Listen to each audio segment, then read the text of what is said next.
Inside a crowded neighborhood, we see a messy room where a teenager is fast asleep after a long night of playing video games.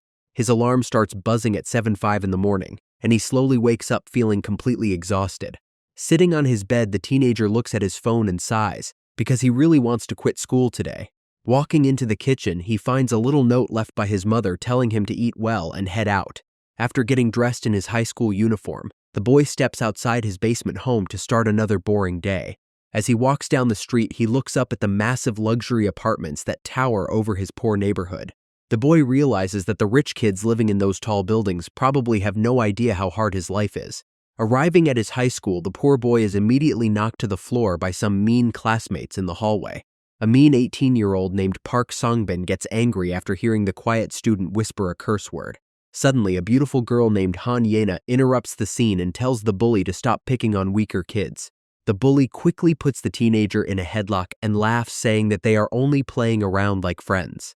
She is not buying his excuses and complains about how annoying they are being in the middle of the school.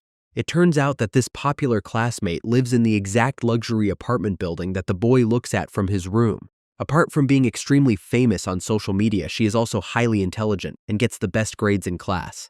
The lucky student is even preparing to study abroad in America next year to continue her perfect life. But the perfect girl has one major flaw because she absolutely despises anyone she considers a poor loser. The boy remembers back in the 8th grade when he finally found the courage to ask if they could walk home together. She immediately rejected him by saying he smelled bad and demanded that he take another route to stay away from her. That was the moment he realized she hated him, and he began to wonder if rich people just naturally smelled better. Even in high school, they end up in the same class where she constantly complains about sitting next to him. He feels pathetic for still liking a girl who crushes his feelings while the school bully destroys him physically. Living this miserable routine every single day makes the student feel completely humiliated by his own life. Outside the school, some classmates chat about the latest anime season and an upcoming offline gaming event. His only friends are two 18-year-olds named Sunho and Byungjun, who are lucky enough to escape the daily bullying. While they discuss concert tickets, the protagonist quietly thinks that he is the only one cursed with a miserable life. The boys suddenly startle him and show a photo of a famous female idol named Jien to see if he wants to join them. With a fake smile, he declines the invitation and stands up to announce that he is completely done with idols. His friends watch him leave and assume his bad mood is because of the recent dating rumors about his favorite star. Entering class number 2-3, the young man sits at his desk, hoping that the boring day will finally end. Nearby, the school bully Songbin loudly brags about his MMA gym training and how easily he could beat up other kids. While the bullies gossip about a student from North Korea, a tough 18-year-old named Kang Hokshiol suddenly confronts them. Songbin immediately snaps and grabs the quiet student by the collar, but his opponent remains completely calm and unfazed. Scared of a real fight, the other classmates quickly step in to separate the two boys before things get worse. Leaning close to the bully, the tough student whispers a chilling warning for him to behave if he wants to stay alive. The bully walks away in frustration, while the protagonist watches the intense interaction with sweat on his face. Sitting quietly at his desk, the teenager looks around the classroom and complains about his terrible school. Walking back home, the student makes a firm decision to quit school tomorrow so he can finally find some happiness. While walking down the street, the teenager gets surprised when the school bully and his friends suddenly corner him. Smiling wickedly, the bully demands that Minjun find a random grandmother to buy cigarettes for them. Knowing he is going to quit school tomorrow, the boy desperately wants to curse the bully out for the very first time. Instead of actually saying anything, he simply ignores the group and continues walking away, which shocks the bullies. His quiet rebellion backfires immediately when the bullies drag him into an empty construction site and beat him up. Grabbing a heavy brick, the angry bully looks down at the bleeding teenager and wonders if he should just end his life. Completely defeated, the poor student looks up and begs the bully to kill him because he has no desire to live anymore. This unexpected response completely stuns the bully while his friends laugh and mock the weird situation. The angry bully kicks him and delivers a dark threat about finding his mother if he actually dies. The other boys think that went too far, so they quickly leave him bleeding alone on the cold concrete. After waking up, the beaten student slowly walks back to his neighborhood, wishing that the world would just end. Suddenly, his feet stop as he looks up at the massive luxury apartment building and contemplates ending it all. Walking straight into the private apartment complex, he decides that he has no reason to continue living. Suddenly, a voice calls out, and he turns around to see his popular classmate Han Yena staring right at him. Looking extremely annoyed, she asks what he is doing at her building and accuses him of sneaking inside. The popular classmate accuses him of being a thief, which makes the boy feel even more worthless. Suddenly, her eyes land on his bruised face and she asks if someone actually beat him up. She gets frustrated and starts lecturing the teenager about standing up for himself against the school bullies. Tired of her harsh words, the young man simply turns around and walks away without saying a single thing. While she calls him spineless, the boy makes a firm decision to finally confront his bully the very next day. Heading back to his messy room, the student tries to find a way to distract his mind from all the drama. Putting his headphones on, he realizes how ridiculous it is that her harsh words actually made him want to stay alive. Minjin plays games to escape his reality, feeling glad that he will never have to see his bullies or the rich girl again. Time passes slowly in his basement room until a loud crash from outside suddenly echoes through the quiet neighborhood. Ignoring the weird sound, the teenager focuses on typing fast and coordinates with his teammates to clear out the zombies. Things get weird when his friends suddenly announce that they have to log off the game right in the middle of their round. Glancing at the clock, he realizes it is already past 10 at night when his friend tells him to check the crazy news. A loud pounding noise suddenly shakes the walls of his apartment and forces him to quickly take off his gaming headset. Walking slowly toward the kitchen, he hears more heavy knocks on the front door and wonders who could be visiting him so late. The persistent banging on his door continues, and the boy starts to feel extremely creeped out by the late visitor. Leaning close to the peephole, he peeks outside and notices his upstairs neighbor begging for help in a weak voice. Seeing blood splattered across the hallway stairs, he assumes the old man is just drunk and made a mess again. Deciding to check on him, the young student slowly turns the doorknob and opens the door to look outside. His eyes widen in complete shock when he notices a massive injury on the man's stomach area. Terrified by the sight, the boy frantically asks if he should dial 119 for an emergency ambulance. Instead of replying, the pale man suddenly opens his mouth wide and lets out a terrifying screech. Without warning, the crazy neighbor lunges inside the apartment and starts screaming like a wild animal. Terrified by the sudden attack, the boy uses all of his strength to kick the madman out of his room. He quickly slams the front door shut and locks it to keep the screaming threat outside. His legs shake uncontrollably as he tries to understand why his neighbor looked so monstrous. Kneeling on the floor, the student grabs his phone to call the police, but the line is completely dead. Instead of a normal tone, his screen lights up with several emergency alerts about active terror attacks. Before he can even process the scary messages, another loud crash from upstairs makes him jump in fear. Opening his basement window, the boy witnesses a chaotic scene of people attacking each other in the dark street. Shock fills his chest when he spots his upstairs neighbor violently lunging at another person in the crowd. Realizing his mother should be on her way home, he quickly dials her number, but the call fails to connect. Suddenly, all the lights inside the basement shut off, leaving the young student completely trapped in darkness. Terrified by the sounds outside, the teenager covers himself with a blanket while trying to stay quiet. Grabbing his phone, he tries to load a web page but discovers that the internet connection is completely dead. Turning on his television, he watches a scary news broadcast about random violent attacks happening across the nation.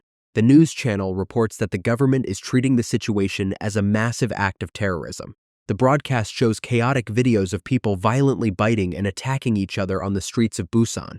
Sitting alone on the floor, the teenager realizes that this national crisis looks exactly like a zombie outbreak. Still doubting his own eyes, he suddenly gets up after remembering that his infected neighbor is roaming around outside. The young man decides to lock the main entrance of the building and peeks through his peephole to check the dark stairwell. Quietly stepping out into the bloodstained hallway, he carefully glances up the stairs to make sure the coast is clear. He reaches the glass exit door, but a loud creaking sound instantly alerts the terrifying monster walking in the alley. Quickly locking the building entrance door, the teenager finally lets out a sigh of relief. Looking up the dark stairwell, he wonders if the neighbors are fine and decides to wait for rescue inside. Back in his basement room, the boy watches the television as the news reporter details the chaotic attacks. Panic sets in when the screen suddenly goes blank and the signal gets completely cut off. Unable to sleep, the student lies awake in bed while terrifying sounds echo from the neighborhood outside. Staring at the wall, he remembers how badly he wanted his miserable life and the entire world to end. The teenager finds it deeply ironic that he is now fighting so desperately to stay alive. Staring at the ceiling, Minjin realizes his life has always felt like a total nightmare anyway. Morning arrives and reveals a completely chaotic street filled with blood and roaming monsters. Gently cracking his door open, the teenager peeks outside and witnesses the ruined neighborhood. The heavy scent of blood in the air instantly confirms that his normal life is officially over. Quickly shutting the main entrance, he locks the deadbolt to keep the nearby monsters away. Leaning against the door, he knows that stepping outside right now is basically a death sentence. Heading down to his dark basement room, the student decides to check his stash of instant ramen. Looking over his kitchen supplies, the boy calculates that he has enough food to survive alone for about 1 month. Holding his useless phone, he worries about his mother since the entire communication network is completely dead. The teenager remembers that 5 households live in the building and wonders if the college student on the rooftop is safe. Since yesterday was Tuesday, the young man remembers that the neighbor usually brings his girlfriend over on that day. Walking up the stairs as quietly as possible, he finds no signs of life and prays that the rooftop guy is still human. Approaching the top floor, the student gets surprised when he notices that the main door to the roof is wide open. Stepping outside into the bright daylight, he decides to keep completely quiet instead of calling out for help. His heart sinks when he spots a pair of slippers left outside and sees that the bedroom door is also left open. Minjun slowly steps inside the quiet rooftop apartment only to find the entire room completely turned upside down. Thinking nobody is home, the boy suddenly freezes when his eyes land on dark red stains splattered across the floor. A terrifying figure covered in blood stands in the corner, making the teenager tremble in absolute fear. Desperate to escape, the boy begins to back away as slowly and quietly as possible to avoid attracting attention. His luck runs out when he accidentally bumps into a flower pot, sending it crashing loudly onto the concrete floor. Hearing a horrific screech, the frightened teenager immediately turns around and starts running for his life. In his immense panic, his loose slipper slips off, causing him to crash heavily onto the hard ground. The blood-covered monster lunges forward and tries to grab the terrified teenager on the narrow rooftop. Quick reflexes save him as he ducks to the ground and lets the charging beast fly right over his head. Unable to stop its momentum, the mindless creature plunges off the edge and falls down to the street below. Staring in complete disbelief, the high schooler collapses onto the floor after witnessing the shocking drop. Anxious to escape, he quickly locks the rooftop door and runs down the stairwell as fast as possible. Barging into his safe basement room, the exhausted student shuts the door and collapses onto the warm floor. Heavy gasps fill the quiet room, while his hands shake uncontrollably from the terrifying encounter. Overwhelmed by fear, the boy wonders if the rooftop neighbor is actually dead, and if he just took a life. Kneeling on the floor of his messy room, the teenager desperately tries to convince himself that it was not his fault. As night falls, the boy watches the clock and feels the dark room getting more suffocating. Sitting alone in the corner, he spends the entire day tormented by the thought of pushing someone to their death. Deciding he cannot stay hiding forever, the student finally stands up and slowly cracks open his front door. Stepping outside into the quiet alley, he spots a bloody figure walking slowly through the abandoned street. Cold sweat drips down his face when the terrifying creature turns around and reveals itself to be the rooftop neighbor. Minjun gets shocked when he realizes that the rooftop neighbor actually survived the fall but became a zombie. Watching the bloody creature wander around the dark street makes him accept that the man is no longer human. As the monster slowly stumbles away from the building, the boy notices that his intense fear is starting to fade. By the 3rd day of the apocalypse, the young student sits in his room eating hot food before the gas gets cut off. He realizes that hiding in the dark basement is a bad idea because his food supplies will eventually run out. Staring at his barricaded window, the teenager decides that he must head back outside tomorrow to search for help. After facing so many life-threatening situations over the last few days, he is no longer terrified of the monsters. Minjun's phone suddenly starts buzzing with an incoming call from his mother. Quickly answering the call, he learns that his mother is currently safe inside a military shelter. The call suddenly cuts off, leaving the young student relieved but still worried about the chaotic situation. Suddenly, several text messages from his friends Sunho and Byungjun begin to flood his phone screen. Realizing that they are also safe, the teenager wonders why nobody else has tried to contact him. He suddenly thinks of his popular classmate Han Yena, who actually lives the closest to his location. Minjun remembers the time last year when the school bullies came over to his room to hang out and drink. The memory shows the bullies sitting in his room and getting excited when they realize the popular girl is coming over. Stepping through the front door, the beautiful classmate looks completely displeased with her surroundings. The boys happily welcome her inside, but her bare feet instantly get stuck on the dirty apartment floor. She immediately decides to leave, while complaining about the cheap place and how much she despises the poor student.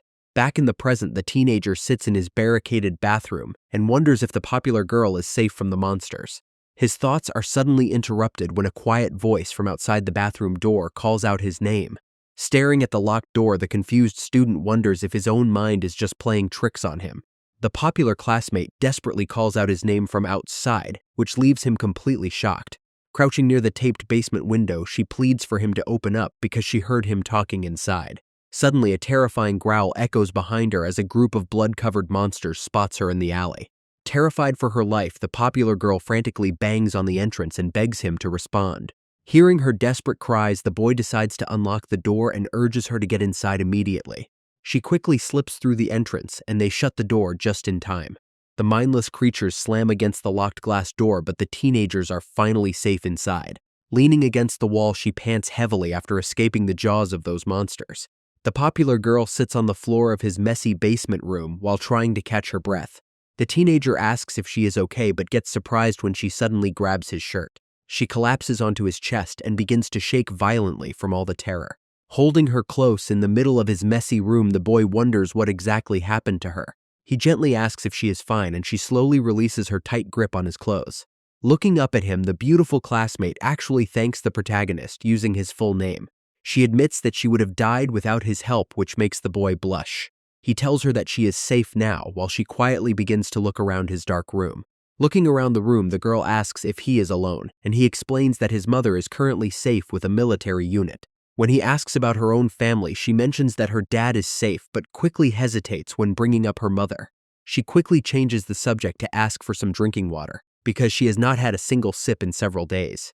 After receiving a bottle, the thirsty girl immediately starts gulping down the precious liquid without stopping. The teenager gets worried about their limited supply, but decides to let it go since she risked her life to reach him. Feeling curious, the young man asks if she came from her building and wonders why she chose to visit his cheap basement. His eyes widen in complete shock when she reveals that she has actually been hiding outside this entire time. The flashback starts 3 days ago when the girl decided to head outside for a quick walk. Suddenly, chaos erupted in the middle of the street as screaming crowds began running away from some invisible threat. She ran blindly until finding a safe stairwell, and the boy gets shocked to hear she survived all alone. The popular classmate explains that she managed to sneak into a small meeting room with a locked inner door. A small bottle of water she luckily found inside kept her going for days. By the 3rd day, hunger forced her outside to search for help while dodging dangerous monsters. Spotting infected people blocking her path, she decided to take a detour through a quiet alley. Her detour led her straight into his poor neighborhood, which she had to cross to reach her own apartment. The girl recalls running through the dangerous streets because she had no other choice but to find his basement home. Remembering his exact address, she carefully dodges the zombie-like creatures roaming around the quiet alleys. Back in the present, the teenager admits he is glad to see her and praises her extreme courage for stepping outside. Feeling extremely hot and sticky, the popular classmate stretches her arms and asks if the tap water is still running. The boy points out her sweaty clothes and kindly offers to let her borrow some of his clean shirts. Instead of thanking him, she takes offense to his comment and immediately starts beating him up in frustration. After releasing her anger, the beautiful classmate heads toward the bathroom to take a quick shower instead. Left alone in the middle of his messy room, the poor student wonders why she suddenly got so angry at him. While the girl showers in the next room, the young man sits on the floor trying to process the crazy situation. Having another person to feed means his 1-month supply of food will now run out twice as fast. Thinking about how the popular girl is actually showering at his place feels as unreal as the zombie apocalypse. He remembers how she used to treat him like a total bug and would never even make eye contact at school. Suddenly, the bathroom door swings open, and the girl casually demands that he lend her some clean clothes to wear. The nervous student quickly scrambles to his closet and offers her some of his own pajamas. Holding the shirt up to her nose, the girl immediately complains about the terrible musty smell of his laundry. Even though she absolutely hates the scent, she realizes there are no other options and decides to just put it on. The girl complains about the terrible smell, while the boy tries to explain that he washed the clothes recently. The boy wonders how she can care about odors during an apocalypse while scary growls echo from the streets outside. After finishing some instant noodles, the popular classmate asks what their next plan is while waiting for rescue. He mentions his plan of moving to a different location, which immediately causes the terrified girl to panic. The teenager reassures her that they can stay put, but she immediately worries about what happens when food runs out. He explains that their only option would be to raid neighboring apartments, even though infected monsters might be inside. Standing up in complete fear, she refuses to leave the room and suggests waiting until the food actually runs out. Yenna explains how dangerous the streets are, but the boy realizes she managed to travel a whole kilometer safely. The popular classmate looks downcast while her companion explains that the monsters spread their disease through bites. Looking away, the protagonist calmly admits that he does not care about getting infected since he has nothing to lose. This statement makes her furious because she has big plans to study abroad in America next year and wants to live. He suggests that staying safe is easy since some monsters are heavily injured and move much slower than a normal sprint. The teenager smiles and suggests they should treat this survival situation like a simple game of childhood tag. She calls him crazy and points out that she is actually terrified of the dangerous creatures outside. Feeling completely exhausted, the beautiful girl decides to lie down on the floor and demands some blankets. The teenager gets totally confused when his classmate suddenly gets angry at him for setting up his blanket nearby. She points toward the dark kitchen and bossily demands that he sleep over there instead of next to her. The girl dramatically sighs and claims she will take the worst spot since she is just an uninvited guest. She even threatens to sleep in the dangerous hallway until the panicked boy frantically begs her to stay inside. His plan totally backfires and he ends up lying on the hard kitchen floor while she takes the comfortable bed. Despite losing his own bed, the teenager feels somewhat relieved because he is no longer facing the end of the world alone. Terrifying growls from the monsters echo through the dark streets while the two classmates try to sleep through the night. Yena lies awake in the dark and suddenly calls out to Minjin, which completely catches him off guard. He kindly invites her to sleep on the bed since she is too terrified to stay alone in the dark corner. Even with terrifying monster noises echoing outside the barricades, she finally gets some comfortable rest. Shedding silent tears under the blankets, the popular girl admits to herself that she really misses her mother. Sitting quietly by the door, the teenager hears her soft whimpering and realizes how scared she actually is. Morning finally arrives over the city, revealing infected monsters roaming around the blood-stained balconies. The boy stands nearby in his glasses and wonders how long his classmate plans on sleeping through the day. After sleeping soundly despite her fears, the beautiful classmate finally wakes up late in the morning. The girl gets surprised when she notices her companion putting on a jacket and preparing to head back to the rooftop. She quickly warns him about the dangerous monsters up there, but the teenager calmly promises to just avoid them. After she frantically refuses his invitation to join him, the boy decides to leave her behind and head out alone. Walking quietly up the concrete stairs, the young man carefully prepares himself for whatever lies ahead. He suddenly stops when he notices a massive crack on the glass door and realizes it will not hold much longer. Continuing his climb up the dark stairwell, the teenager wrinkles his nose after detecting a terrible smell. Yena follows the protagonist up the stairs to the rooftop, while feeling extremely anxious about what they might find there. Stepping inside the apartment, the young man spots a bloody body and realizes that the rooftop neighbor's girlfriend is dead. After saying a quick prayer for the poor victim, the teenager slowly exits the messy apartment with a heavy heart. He warns his classmate about the tragic scene inside and tells her that they should definitely avoid entering the room. Sitting on the sunny rooftop, they discuss their options and think about lighting a signal fire to attract a rescue helicopter. The girl suddenly shouts to search for other survivors, but the boy quickly warns her that monsters might hear her voice. Back in the basement, the popular classmate teases him for not knowing his personality type or having social media followers. When the boy mentions his love for a zombie game, the popular girl laughs at the irony of playing it during a real apocalypse. She keeps chatting about personality tests, and the boy realizes he is now the only person left to listen to her voice. As she playfully nudges his leg, he remembers his old crush and wonders if being trapped with her is actually a good thing. The beautiful girl quickly gets annoyed when she notices him spacing out and calls him a crazy loser for ignoring her. Days pass by slowly inside the barricaded basement, while the two classmates try to survive the apocalypse together.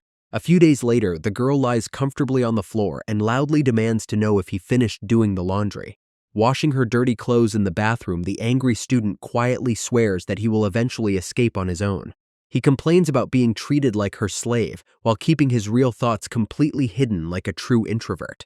With the power completely gone, the teenager has to wash their clothes by hand, while their food supplies run dangerously low. Before heading out, the young man gets bossed around by his classmate, who demands that he return within 30 minutes.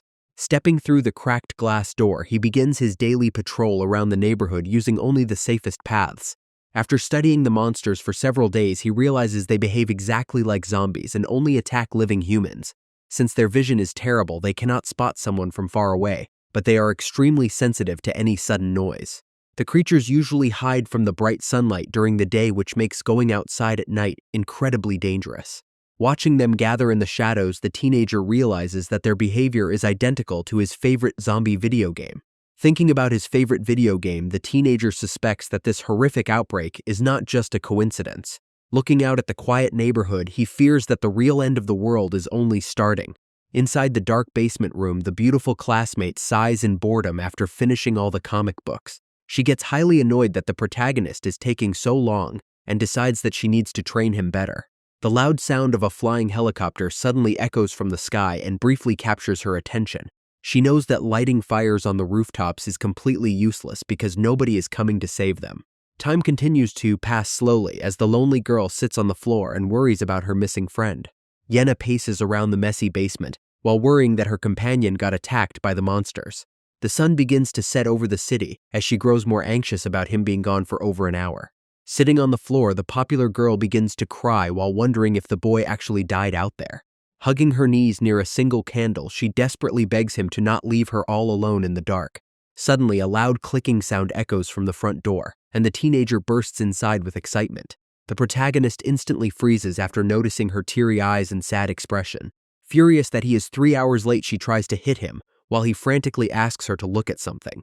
Showing her a paper, the teenager explains that he was late because he went to retrieve leaflets dropped by a helicopter. The girl gasps after reading that their entire city is scheduled for a complete military lockdown by tomorrow evening. Looking at the back of the flyer, they realize that most of the surrounding areas are already marked as very dangerous. The protagonist realizes that staying hidden is no longer an option and they must escape before the border closes. Since the northern routes are blocked, he suggests they make a run for the river to cross into a safer region. Packing his backpack, the teenager hopes to find a secure military base set up in a nearby neighborhood with low infections. Watching him take charge of the situation, the popular girl admits that she is actually impressed by his smart planning. The boy warns that they must escape immediately, but his companion hesitates because she wants to wait for a rescue. He firmly tells her to stay in the basement if she wants to die, which forces her to reluctantly agree with his plan. She decides to gather her things and asks for an extra bag so they can pack all their remaining food. Morning quickly arrives over the silent neighborhood as the sun shines through the heavily barricaded window. Wearing their backpacks, the two teenagers stand by the main door and prepare to face the dangerous streets. Before opening the door, the protagonist hesitates and asks if she is truly fine without searching for her father. The beautiful girl gets quiet for a second before flashing a fake smile and telling him to just focus on escaping.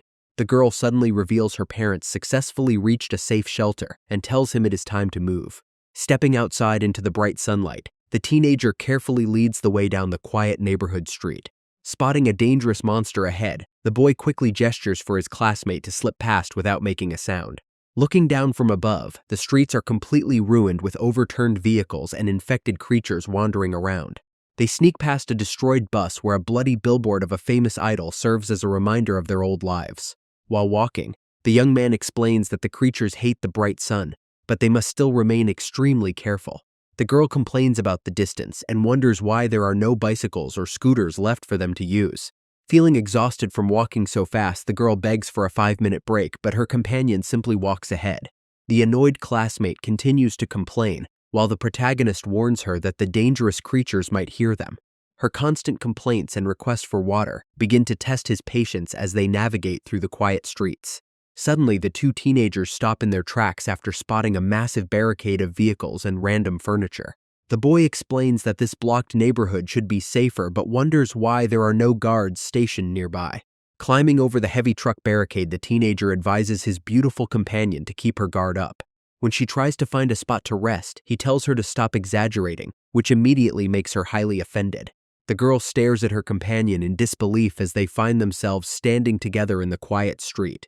They stare at each other while realizing that their current situation feels incredibly familiar.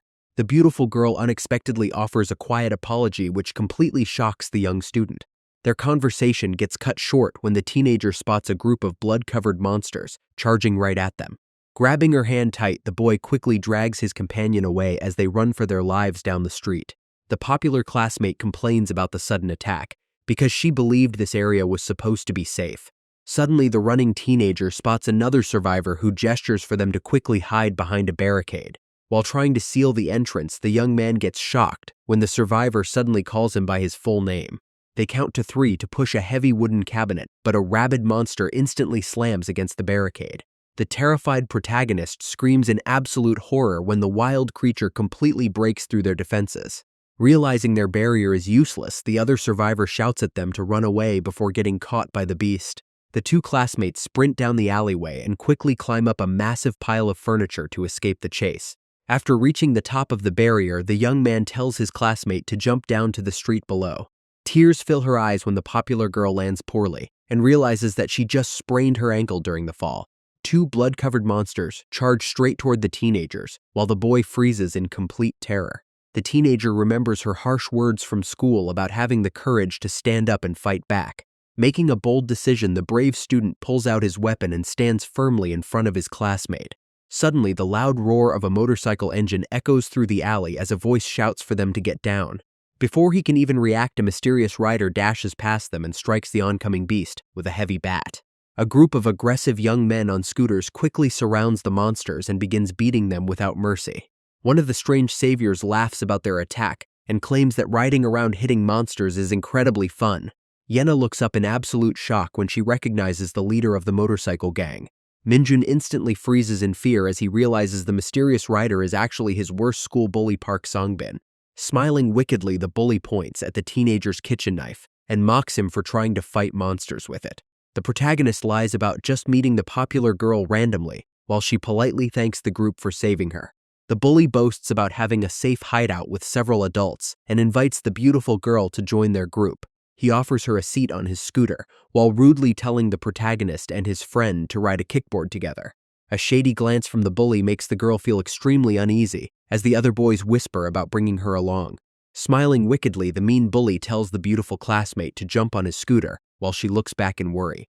The other gang members quickly complain about the poor student, because they think he will just slow down their group. Suddenly, the mean leader changes his mind and casually decides that they can bring the quiet boy along anyway. Shocking everyone, the protagonist completely rejects the offer and states that he will handle things on his own. While his classmate stares in absolute disbelief, the young student turns around and starts walking away from them. This quiet rebellion makes the bully snap as he loudly threatens to smash his head with a heavy baseball bat. Glancing back with a calm expression, the brave teenager refuses to show fear while his enemy orders him to get over there. Terrified by the dark threat, the beautiful girl immediately steps in and screams at the angry bully to stop the madness. Yena angrily confronts the bully about his past actions while the poor student watches in silence. Nearby, the other gang members whisper creepy comments about the beautiful girl after looking at her social media photos. The group loudly laughs and mocks the protagonist, which only makes him feel more stressed as they walk together. To diffuse the tension, the beautiful classmate apologizes to the bully and agrees to follow them to their hideout. The pleased bully warns them that going out alone is suicide and promises to help them leave the neighborhood tomorrow. Leading them down a narrow alley, the group approaches a blocked entrance that serves as their secret safe house. The protagonist suddenly recognizes the location and feels terrified because this is where the bully always beat him up. Stepping inside the dark shelter, they witness the other survivors arguing about fixing the gaps in their barricades. Leaning close to his classmate, the teenager whispers that they need to find a chance to slip away from this creepy group. The popular girl tells him to relax because the mean leader has basically been her loyal lackey since elementary school. The boy warns her that she is being naive since she does not understand how dangerous these guys actually are.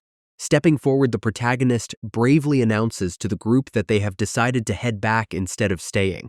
She explains they must reach the shelter where her parents are, but the bully coldly replies that the entire area was wiped out. Songbin demands to know why she would risk her life to travel with a massive loser when she could stay with him. Feeling extremely nervous, the beautiful girl insists that they really must go and tries to turn around to leave. Suddenly, a loud whack echoes through the hallway as a heavy bat slams down to block their escape route. The bully blocks them and demands that they stay until tomorrow, while mocking their sudden closeness. Anxious and angry, the beautiful girl clenches her fist while trying to stand her ground against him. Knowing how dangerous things could get, the protagonist steps in and suggests that they just follow the group. The classmate reluctantly agrees because night is falling as they follow the leader deeper into the alleyway. Minjun carefully inspects the hideout and notices that their wooden barricades are actually poorly made. Stepping closer to the terrified girl, the young student gently taps her arm and whispers for her to not worry. Looking at his frightened classmate, the boy promises to stay by her side during this crazy journey. Suddenly, a loud crash startles them as blood-covered monsters begin banging against the thin walls of the safe house. While the bully laughs it off, the protagonist realizes that they are completely surrounded in a terrible location. To get away from the danger, they are ordered to climb a metal ladder to reach the second floor of the compound. Stepping inside the upper room, the teenager gets nervous when they meet a group of intimidating older guys. A 19-year-old named Lee Bongyu immediately recognizes the beautiful classmate from her popular online profile. Feeling deeply creeped out by the big guy, she nervously mentions that the military is about to lock down their city. The boys boast about their luxury setup, which is fully stocked with firewood fuel and heavy barricades. Minjin looks around and suspects that these bullies actually took over someone else's shelter by force. Hearing the older guys make creepy comments about her, she instantly regrets not listening to his warnings. Taking a deep breath, the popular girl taps the school bully on the shoulder and asks to talk in private. She complains about the creepy atmosphere and demands that he let her leave the base right away. The girl says she is heading back because she does not believe his stories about the blocked river bridges. When the popular girl tries to leave, the bully suddenly grabs her arm and aggressively refuses to let her go. Gathering his courage, the protagonist steps in and demands that his classmate be released immediately. The bully only laughs at his quiet rebellion and dares him to use his kitchen knife if he is not a coward. Suddenly, the older student walks in to see the drama, and the bully quickly tries to play down the situation. He immediately snitches about the weapon, which prompts the big guy to demand the boy hand it over. Holding his kitchen knife, the teenager realizes he cannot take on 5 older guys all by himself. The secondary bully towers over him and demands complete obedience under their ridiculous rules. Suddenly, the creepy leader grabs the popular girl and tries to force her inside his deluxe camping tent. To buy some time, the terrified girl acts cute and nervously asks the big guy for some food instead. The leader happily agrees to throw a massive food party, while the protagonist feels completely disgusted. Looking outside, the young student realizes that this place has become a completely lawless zone with no police. Watching the beastly guy touch his classmate, the teenager knows she is in extreme danger around these thugs. Desperate to rescue her, he contemplates luring the nearby monsters inside to create a chaotic distraction. Looking at the older survivors, the worried teenager doubts that they can actually trust any of them. He realizes they must sneak out tonight while everyone is asleep before the thugs try to do anything to the girl. Things get extremely tense during dinner when the popular classmate accidentally insults one of the aggressive bullies. The bully orders him to deliver some grilled meat to the older men, so he adds his own share to make the plate fuller. Stepping closer to the suspicious group, the boy politely offers them the food, which unexpectedly earns him their thanks. As night falls over the city, the 2 classmates sit quietly by a burning barrel while trying to plan their next move. Suddenly, a loud voice calls out her name, which instantly makes the popular girl freeze with fear. The large guy tells them to come relax, but the girl refuses and quietly plans to escape during the night. Getting angry at her cold attitude, the older thug steps forward, but the school bully surprisingly tells him to back off. Suddenly, the situation escalates as the bad guys decide to drag the poor student toward a dangerous ledge. The 2 bullies struggle to lift his weight and start counting to 3 before throwing him off. In a desperate move, the teenager tightly grabs his attacker's jacket to make sure he does not fall alone. With a wild look, the protagonist drags the shocked bully down with him as they both plummet into the darkness. Hearing a loud crash from below, the remaining gang members realize that their friend just fell with the student. Both boys land heavily on the cold ground below while groaning in intense pain from the massive drop. Groaning in intense pain on the ground, the school bully realizes his leg is completely broken from the high fall. When the protagonist tries to walk away, the desperate bully quickly grabs his leg and blames him for the injury. Before they can argue any further, a blood-covered monster suddenly attacks the screaming bully from behind in the dark. Witnessing the brutal attack from above, the remaining thugs panic and immediately decide to abandon their companion. Taking advantage of the sudden chaos, the popular girl immediately turns around and sprints away to escape. Angry at her escape, one of the aggressive thugs quickly chases after her through the dark construction site. Even though the thug screams for her to stop, the brave girl leaps down the metal scaffolding and keeps running. The angry thug screams while the terrified girl balances on some thin wooden boards to find a way out. Looking back in panic, she hears him shouting threats as he slowly closes the distance between them. Gathering all her strength, the brave classmate leaps across a massive gap and lands safely on the opposite roof. Stumbling onto her feet, she gets shocked to see that the aggressive attacker is already right behind her. Preparing to jump, the massive guy steps on a weak structure that instantly snaps under his heavy weight. With a look of pure confusion, the bully loses his balance and crashes heavily onto the concrete below. Witnessing his terrible fall, the popular girl realizes she finally has a golden chance to escape. Standing on the roof edge, the girl starts shouting at the top of her lungs to attract the nearby monsters. The thug gets completely shocked when she points him out and screams for someone to catch the bad guy. Suddenly, several blood-covered monsters rush into the alleyway and chase after the screaming bully. While the thug runs for his life, the beautiful classmate clasps her hands and worries about her companion. Spotting the protagonist stumbling in the dark alleyway, she feels relieved and whispers for him to climb up. Grabbing the metal pipes, the exhausted student uses all of his remaining strength to reach the upper level. Reaching out with both hands, the popular classmate grabs his arm and pulls him up with all her strength. The exhausted student collapses onto the floor and explains that he avoided the bites but feels extremely dizzy. Suddenly, a loud shout from an angry thug forces the two teenagers to quickly plan their next escape route. While trying to run, the weak boy loses his balance and crashes back down onto the cold ground. Refusing to leave him behind, the brave girl supports his weight and slowly drags him down the narrow street. Terrifying screams and monster growls echo through the night as the neighborhood gets more dangerous. Deeply worried about the sounds, she holds him tight and realizes they cannot survive in the dark for long. The boy tells his companion to save herself, but she completely rejects the idea and promises to find a hiding spot. The brave girl makes a firm promise to save her companion no matter what happens next. Supporting his heavy weight, she slowly carries him through the dark alleys while avoiding any bad smells. Suddenly, she stops walking when she notices an open door leading into a quiet building.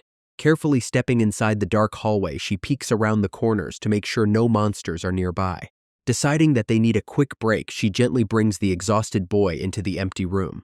The weak teenager suddenly collapses to the floor, making the girl panic and beg him to stay safe. Tears fill her eyes as she looks at her friend and softly admits that she was completely wrong about him. Yena cries and blames herself for all the terrible things that happened to her companion. Suddenly, some heavy footsteps echoing in the quiet hallway catch her attention and fill her with immense dread. She nervously looks toward the entrance as a dark shadow slowly begins to approach their hiding spot. A man holding a large axe suddenly bursts into the room but quickly stops when he realizes they are human. Looking closely at his face, the popular girl instantly recognizes him as the brave savior who helped them earlier. The man is also incredibly relieved to see that the two teenagers actually managed to stay alive. His expression quickly changes to panic when he notices the poor student lying unconscious and bleeding on the floor. Yena worries about the wounds, but the brave man tells her it is just a knife cut. Suddenly, a dark hand covers the girl's mouth as some creepy thugs laugh about finding her. The bad guys try to knock her out with a spiked bat when she starts resisting their grip. Stepping forward, the heroic savior tells the bullies that they have exactly 3 seconds to get lost. Refusing to run away, the thugs decide to eliminate the man and charge at him with their weapons. Dropping his heavy bat, the skilled fighter quickly pulls out a sharp pocket knife instead. Dodging the attack, the savior swiftly slashes his enemy and leaves him groaning on the cold floor. The angry thug grabs the popular girl and threatens to hurt her if anyone tries to make a move. Suddenly, a swift strike hits the bad guy and knocks him down, which leaves the classmate completely shocked. She is surprised to recognize their savior as her tough classmate named Kang Hakyol. Bringing them to a safe office, the quiet teenager uses some first aid supplies to treat the bleeding boy. While the patient rests on a bed, she thanks him and asks how he knows so much about medical treatment. The tough teen shifts the topic to warn her about the area and wonders what they were doing in this sector. She explains how they got captured by the school bully and how the entire place was destroyed by monsters. Wiping his blade, he mentions that the bully might still be alive and reveals that the safe zone is just a false rumor. After the system collapsed, the number of infected increased drastically and dangerous people began to roam the streets. Wiping his blade, the tough teen warns her that Northern Seoul has become a lawless zone where nobody is safe. The girl wonders why he is staying in such a dangerous place, but he quietly replies that he has his own reasons. She gets completely shocked when the boy suddenly announces his plan to travel to Gangnam tomorrow at dawn. He explains that all the main bridges leading south have already been blocked by massive shipping containers. Fleeing crowds caused a massive panic near the river, which is now completely crawling with dangerous monsters. When she asks how he got this information, he reveals that other survivors showed him photos as proof. Pointing to a lantern, the tough survivor suggests using a small boat to sneak across the water without getting caught. The girl wonders if Gangnam is truly safe, but the tough teen explains that his sister is currently waiting there. He recalls the day after the outbreak, when they went to a temporary shelter where the military soon arrived. Since they prioritized kids, the soldiers evacuated his little sister straight to the Gangnam shelter. The rescue team never returned to help the others, so the popular classmate asks about his uncle. Tears almost fall as he explains that the shelter got attacked and his uncle did not survive the escape. The tough boy packs his heavy backpack and announces he is leaving at dawn, which completely shocks his classmate. The popular classmate desperately begs the tough teen to take them along, but he refuses because it is too risky. He points at the sleeping protagonist and explains that the poor student badly needs some rest right now. Clasping her hands, she begs him again and explains that they are completely lost and need to find his mother. The tough student quietly observes her and remarks that she has changed a lot since their normal high school days. Telling her to get some rest, he promises to discuss their escape plan at dawn as she quietly whispers her thanks. Morning soon arrives over the city as the beautiful classmate slowly opens her eyes after a comfortable sleep. The tough teen suddenly asks if she saw what happened to the bully and announces his plan to go check on him. Hearing his dangerous plan, the girl frantically begs him to stay since the area is crawling with monsters. Smiling at her worry, the tough student reveals that he managed to escape North Korea when he was only 12 years old. He explains how they traveled 10,000 kilometers on foot and even lost a younger sibling during the long journey. Asking her to watch over the resting protagonist, the brave teenager exits the room and leaves her alone in silence. Moving through the empty streets, the skilled survivor easily climbs up some tall scaffolding to search for the bully. Crouching on a high rooftop with his spiked bat, the boy wonders if his enemy actually survived the terrible fall. Glancing down at a quiet hallway, the survivor carefully checks the area to see if any dangers are waiting inside. Waking up in a quiet room, the teenager slowly sits up and asks his beautiful classmate where they are. She explains that their tough classmate Hawkwolf found them and treated his painful wounds after their escape. The boy tries to recall his terrible fall with the bully, but realizes that his memory is completely blurry. Suddenly, the girl grabs his hands tightly and tearfully admits how worried she was about him dying. Looking at her beautiful face, the embarrassed student quickly blushes and wonders what to say next. Her gentle touch disappears instantly when she suddenly slaps his face and yells at him for being so reckless. She complains about carrying his heavy weight and demands that he rest for at least one full day. The teenager tries to stand up to mention the urgent military lockdown, but a sharp pain forces him back down. The popular classmate angrily orders the injured boy to stay still and stop trying to move around. A sudden knock on the door startles the two teenagers before their savior finally walks back inside. The tough student drops a black backpack onto the floor and asks the boy if the bag belongs to him. He explains that he retrieved the bag from the construction site and even saved some emergency food.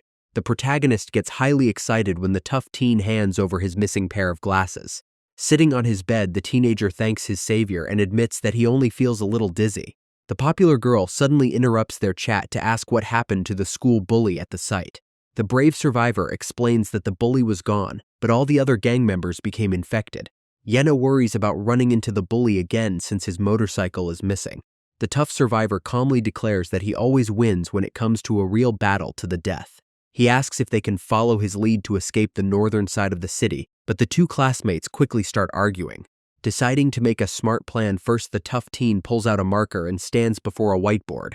He shows them a subway map, and the protagonist realizes they can use an underground river tunnel to cross the water. Even though the subway might be filled with monsters, he explains that the secure safety doors should keep the tunnels clear. The tough teen points out that reaching the nearest station on foot is extremely dangerous because of the massive distance. As evening falls over the quiet city, they write down some strict rules to ensure they do not take any unnecessary risks. The strong fighter begins listing his main guidelines, explaining that they must never rush during their journey. The most important rule of all is to never sacrifice your own life to save another person during a bad situation. Their savior calmly admits that even he will prioritize his own safety if things get too dangerous. Morning finally arrives as the bright sunlight fills the room and signals that it is time to leave. The tough survivor suddenly hands the protagonist a scary wooden bat covered in sharp metal nails. The student trembles with fear, while his classmate explains that the heavy weapon is meant to scare off bad people. He warns them to deliver a heavy blow straight to the head or heart when fighting the infected monsters. Leaving their safe shelter behind, the three teenagers quietly step out to begin their dangerous journey through the city. Walking past the ruined walls, the protagonist begins to wonder if it is truly right to kill the infected people. He worries that they might be charged with murder if the judicial system somehow returns after the crisis ends. Noticing his deep hesitation, their tough guide tells the nervous boy to instantly forget about those useless thoughts. The strong leader warns that a soft heart will only lead to a quick death in this brutal new world. Nodding in agreement, the beautiful girl suddenly halts her steps and urges the boys to wait for a moment. Pointing down the road, she asks to take a detour, while their companion wonders how she can tell danger is ahead. The popular classmate explains that a terrible stench gets much stronger whenever there are many monsters nearby. The tough teen gets surprised and asks if his friend can actually sense the exact location of the dangerous monsters. The protagonist explains it is just a hunch, while his classmate remembers how he was always highly sensitive to odors. Deciding to check the road ahead, their tough guide slowly sneaks around a telephone pole to inspect the quiet neighborhood. Suddenly, his eyes widen when he spots a large group of blood-covered creatures growling near some abandoned delivery trucks. Realizing the beautiful girl was completely correct, the brave teen turns back and confirms that the path is too dangerous. While looking around the alley, the young student spots something strange and tells the others to look toward a high balcony. High on the rooftop, they spot a military soldier who seems to be completely infected by the terrible disease. Moving quickly, the tough leader urges them to follow him immediately so they can find another way to cross the town safely. Stepping into a quiet hallway, their tough guide confirms there are no monsters nearby and tells them to come up. Using a pair of binoculars, the group spots 3 infected military soldiers on a distant roof and one holds a rifle. Minjin immediately panics and suggests they just leave since a loud gunshot would easily attract more dangerous beasts. The tough leader insists that they absolutely need the firearm and claims he already knows how to operate it. Yena angrily steps in and warns that trying to fight those infected creatures in a narrow space is basically a death trap. While his friends continue to argue, the boy gets distracted and remembers playing first-person shooting games in his room. Remembering his favorite shooter games, the teenager realizes they will desperately need that military weapon to survive. The tough leader decides to go for it and suggests that their beautiful classmate stay hidden inside the room. While the protagonist offers to join the mission, Hakshial demands that she stay behind to watch over their heavy bags. Stepping into the dark hallway, the boys manage to quietly slip past a blood-covered monster without making any noise. Moving up the concrete stairs, their tough guide asks the young man if he feels terrified of these infected creatures. Reaching the sunny rooftop, the teenagers carefully hide behind a cabinet to study the 3 infected military soldiers. The tough leader observes the 3 infected soldiers on the roof and says that a stealthy approach is too difficult. He asks if the teenager can use throwing knives, but the boy explains that a small blade will not stop these monsters. The strong teen suggests finishing the fight in 10 seconds, which makes his companion wonder how that is even possible. The leader plans to charge the first creature so that the student can easily sneak up and smash another with his bat. While the boy worries about failure, his companion tells him to simply stay focused and avoid getting bitten by the beasts. Noticing his hesitation, the tough student explains that survival comes first and they must do whatever it takes to live. The protagonist nods in agreement as he remembers that the infected creatures roaming the streets are no longer human. Stepping closer to the target, they ready their weapons and prepare to launch their fast and dangerous rooftop attack. The tough leader initiates the surprise attack while the loud monsters scream in rage. Charging forward with his sharp blade, the brave teen aims for a quick defeat to take down the first creature. He delivers a fast strike, expecting a quick victory, but gets surprised when the enemy resists the hit. Seeing the other threats rush toward him, the skilled fighter realizes he must quickly defeat at least one. Another quick slash is not enough, and the strong beast grabs him tight while screaming like a wild animal. Sensing the extreme danger, the tough leader shouts for his companion to finally join the chaotic battle. Raising his heavy-nailed bat, the teenager delivers a massive blow that successfully knocks the monster down. The bloodthirsty monster resists the initial blow, and Hakshial quickly realizes his basic attack is not going to work. Focusing on the main threat, he targets the zombie with the firearm and drives his pocket knife deep into its neck. They both tumble to the hard concrete, and his only blade slips out of his hands, leaving him completely unarmed. Another infected soldier rises while a different beast suddenly corners Minjin and forces him to fight for survival. Staring at the weapon, the tough fighter prays that the rifle has at least 2 bullets left so they can survive. Using his incredible speed, he grabs the gun and quickly loads a round while the heavy monsters pin him down. Meanwhile, the main protagonist struggles with all his strength to keep the rabid beast from biting his face. Struggling against the heavy monster, the terrified student screams for his friend to save him. Praising the boy for his bravery, the tough survivor quickly aims the loaded rifle with his left hand. A deafening gunshot echoes through the entire area and startles the beautiful classmate waiting downstairs. Anxiously peering through her binoculars, she gets deeply relieved to see both boys standing safely on the roof. The tough leader praises his companion for the distraction and admits it was his first time shooting left-handed. Removing the metal magazine, the skilled fighter counts only 3 bullets left inside their new weapon. Suddenly, scary growls from the street remind them that the loud gunfire is actively attracting more monsters. Desperate to find more ammo, the boys quickly search the dead soldiers before the oncoming swarm surrounds them. Yena wonders where the boys went and decides to head downstairs to wait for their return. Suddenly, loud screams echo through the air, and she spots several monsters gathering in the street below. Feeling extremely worried, she wonders how her companions will make it back to this dangerous sector. Her heart stops when a bloody creature down below suddenly looks straight up and flashes a creepy smile. Sliding down to the floor, she covers her mouth in absolute terror and wonders if the beast actually saw her. The quiet hallway becomes incredibly suffocating as terrifying growls begin to echo from the dark stairwell. Hearing a loud crash against the door, the frightened classmate trembles and realizes she is in deep trouble. The girl remembers that they closed the second-floor door and blocked the entrance before leaving. Hearing a terrifying growl nearby, she wonders how a monster could have managed to get all the way up here. Heavy footsteps echo in the dark as a blood-covered creature slowly climbs the concrete steps toward her room. She quickly hides behind some cardboard boxes and covers her mouth to keep herself from making any noise. The terrifying beast turns around and reveals a creepy smile before slowly stumbling closer to her hiding spot. Shaking with fear, the popular classmate silently cries, while hoping the creature will not notice her presence. Suddenly, the mindless monster spots her and lunges forward with a loud screech to attack the helpless girl. Yena is terrified, but her 2 classmates suddenly show up to rescue her from the dangerous monster. After returning to the safe office, the tough teen gets shocked to hear that a monster actually smiled at her. The protagonist explains how the main door block was broken as if someone did it on purpose. Their tough guide explains that the infected usually only act on aggressive instincts and should not have emotions. While filling up a water bottle, the boy suggests that the creatures might be evolving to become more intelligent. The strong leader gets suspicious and asks how his companion can possibly know such specific details. Looking away, the nervous teenager admits that this outbreak reminds him of a video game he used to play. Although the idea of being stuck inside a game sounds ridiculous, the group silently processes his strange theory. Declaring this the worst outbreak in history, the tough teen explains that they can only get infected through a bite. Looking over their limited weapons, the strong leader hands one of the 2 tactical knives to the young student. He then offers the second blade to the popular girl and warns that she must learn to defend herself from now on. The brave leader even offers to teach them how to use the rifle in case something terrible happens to him later. His companions fall silent before the protagonist complains that talking about death is a classic movie curse. Ignoring the joke, their guide promises to do anything to survive while the boy laments having limited bullets.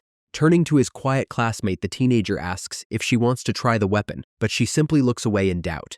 The beautiful girl suddenly demands that the protagonist keep his distance, which leaves him feeling completely confused. She looks away in frustration while secretly complaining that her classmate is acting exactly like he did in school.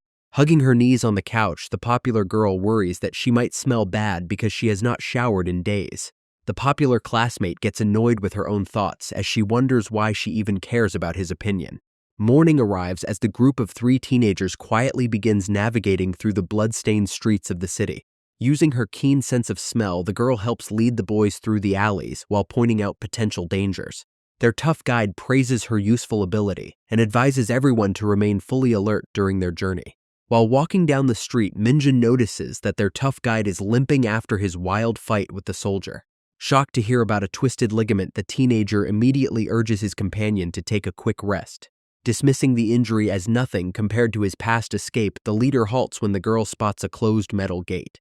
A loud crash against the shutter startles the group before a voice from above suddenly calls out to them. Looking up, they see a trapped man who explains he got chased by monsters, and another survivor locked the stairs. When their guide asks about the number of enemies, the man reveals that around 6 or 7 monsters are blocking his way. Remembering his own strict rule, the tough leader calmly apologizes and tells the stranger that they cannot help him. The tough leader prepares to leave, while the trapped man desperately begs for help to reach his family. Their guide warns the stranger to stop shouting and insists that they must avoid any unnecessary risks. Feeling highly conflicted, the young student suddenly stops his companions and wonders if there is a way to help. After a heavy sigh, the strong leader turns around to ask what his friend actually suggests they do. The teenager confidently announces that he has a smart plan to safely rescue the trapped survivor. Walking down the street, the three companions stop near a white van parked inside a narrow underpass. He plans to block the tunnel by pushing the heavy vehicle, and recalls practicing this with his father. The teenager offers to lure the monsters away since his friend is hurt, but his companions worry if he can run fast enough. Examining the narrow tunnel, they find a bloody white van that has its handbrake released and can easily block the path. Despite the perfect setup, the tough leader hesitates and asks why they should even risk their lives for a total stranger. Yena quickly agrees with the warning and suggests that the trapped survivor might actually be a bad person. Looking down, the young student suddenly remembers his past and thinks about the poor workers who used to help his father. The boy explains that the trapped man does not seem bad and deeply reminds him of his own hardworking dad. Hearing his emotional reasoning, the tough fighter silently looks at him while processing the heavy words. Under the cloudy sky, the teenagers gather around the white van and prepare to push it into the narrow underpass. Summoning all their remaining strength, they slowly roll the vehicle forward until it completely blocks the dark path. Their tough guide prepares to hide for cover and warns the boy to only use the rifle in a real emergency. The popular girl worries about hidden monsters, so the young student suggests luring them out with a loud noise. Looking directly at his friend, the strong leader reminds him that this rescue plan is still extremely risky. The nervous teenager fears facing special mutated monsters but remains hopeful that everything will turn out fine. Holding his weapon, the tough survivor declares that this is the absolute last time they take unnecessary risks. Sweat drips from his face as the brave teenager agrees to lure the dangerous monsters away. Stepping into a dark building, the protagonist starts shouting loudly before sprinting out to initiate the chase. Running for his life, the young student leads a large group of bloodthirsty creatures down the narrow streets. Bolting past the parked van, he successfully draws the entire pack away while his companions watch from their cover. Waiting for the perfect moment, the tough guide signals his classmate to quickly move forward and block the path. Leaning against the vehicle, the popular girl listens to her racing heart and silently prays for his safe return. Growling sounds echo from the dark alley as the protagonist suddenly runs around the corner to lure the beasts. The running teenager screams for his friends to push the heavy vehicle and completely block the path. The white van slams against the metal pole and successfully locks the furious creatures inside the tunnel. Letting out a heavy sigh of relief, the young man gets surprised when a voice suddenly thanks him. The rescued survivor falls to his knees and repeatedly bows to thank the teenagers for saving his life. Standing nearby, the tough leader calmly suggests moving to a secure location before more monsters arrive. Resting inside a closed street tent, they inspect a pile of gas canisters and discuss how they managed to get power. The man shows off his massive food supply and explains that he risks his life every day searching for his daughter. The teenager notices how polite the stranger is and immediately realizes that this survivor is truly a kind person. He explains that he left his family to find his daughter, but got trapped in the chaos and barely managed to survive. Looking at their powerful weapon, the man wonders where the young group managed to find a military rifle. Since night is quickly falling, the generous stranger offers to let the three teenagers spend the night at his house. Their tough leader accepts the kind invitation, which makes the young student wonder if they can really trust him. Walking through the quiet neighborhood, they finally arrive at the building and prepare to step inside. Arriving at the detached house, the teenagers notice that the strong walls and solar panels make it a perfect refuge. Before stepping inside, the tough leader suddenly reloads his rifle to prepare for any unexpected danger. The rescued survivor nervously tells the group that his friends inside are harmless and they do not need to worry. Entering the dark office building, the man loudly calls out for his family while the teenagers inspect the quiet rooms. Suddenly, a loud banging noise shakes the door before a blood-covered foot violently kicks the entrance wide open. A dangerous stranger holding a bloody kitchen knife bursts inside while complaining about almost dying on the streets. The crazy killer mutters that he has killed more humans than monsters and wishes a bomb would just destroy the entire area. Looking around the dark office, the exhausted intruder decides to sit down and rest in the cozy room. Looking at the whiteboard, the creepy intruder smiles as he notices the survival plans left behind by the students. He realizes they were hiding there recently and wonders if they will try to cross the river using the 5th subway line. Meanwhile, the rescued survivor happily rushes toward his home while shouting to let his family know he is finally back. The tough leader quickly stops his companion and announces his decision to step inside the dark house first. As the man calls out for his wife, the cautious teen sneaks inside with his rifle ready to take the house by force. A wave of relief washes over them when they witness the emotional man tightly hugging his crying wife and young son. Feeling a bit awkward, the young teenagers stand in silence before the grateful family warmly thanks them for their help. The friendly mother welcomes them warmly and happily offers to prepare some delicious food for the tired teenagers. Hearing that they can actually take a hot shower makes the popular classmate feel extremely relieved after her long trip. The housewife holds her hands tightly and praises her gorgeous looks by saying she looks exactly like a famous star. Her happy expression fades as she sadly explains that her college student daughter went missing during the outbreak. Hoping to comfort the sad mother, the beautiful girl gently reassures her that the missing daughter is probably fine. The grateful woman thanks her and insists on cooking before offering to lend the girl some clean outfits to wear. Suddenly, a small child briefly peeks around a wooden cabinet before quickly running away to hide in a dark corner. Watching the shy boy escape, the young student realizes that this must be the elementary school son of the family. Sitting on the sofa, the tough student reveals his heavily swollen ankle after their intense fights. Deciding to rest, they agree to secure the house while the protagonist admires his companion for never letting his guard down. Meanwhile, the popular girl enjoys a warm shower and feels incredibly relieved to finally wash away all the dirt. Under the running water, she recalls his brave distraction and admits that her quiet classmate actually has some real guts. As evening arrives, the grateful family prepares a delicious hot meal for the group to enjoy after days of starving. During dinner, the father asks how they plan to reach the southern district since all the main roads are completely blocked. Their tough leader reveals they plan to use the underground subway line 5 tunnel, which completely shocks the man. The father introduces himself as Seo Jae-hoon, a 50-year-old professor, and reveals his daughter was last seen at line 5. The tough student realizes that this station is their final destination near the river, which is only 7 stops away. Nodding in agreement, the man hopes his missing daughter is still alive, since they also plan to use that exact subway. Traveling by car became impossible after he got stranded in traffic and found the station completely overrun by monsters. After hearing the story, the tough guide asks about the road conditions and learns that most streets are blocked by debris. Hearing about the blocked streets makes the group leader realize that driving a vehicle is definitely out of the question. To break the heavy tension, the friendly professor laughs and suggests that everyone should formally introduce themselves. Night soon falls over the quiet neighborhood while the survivors prepare to rest inside their temporary sanctuary. The kind mother shows the teenagers the bedrooms and suggests that they split up to get some comfortable sleep.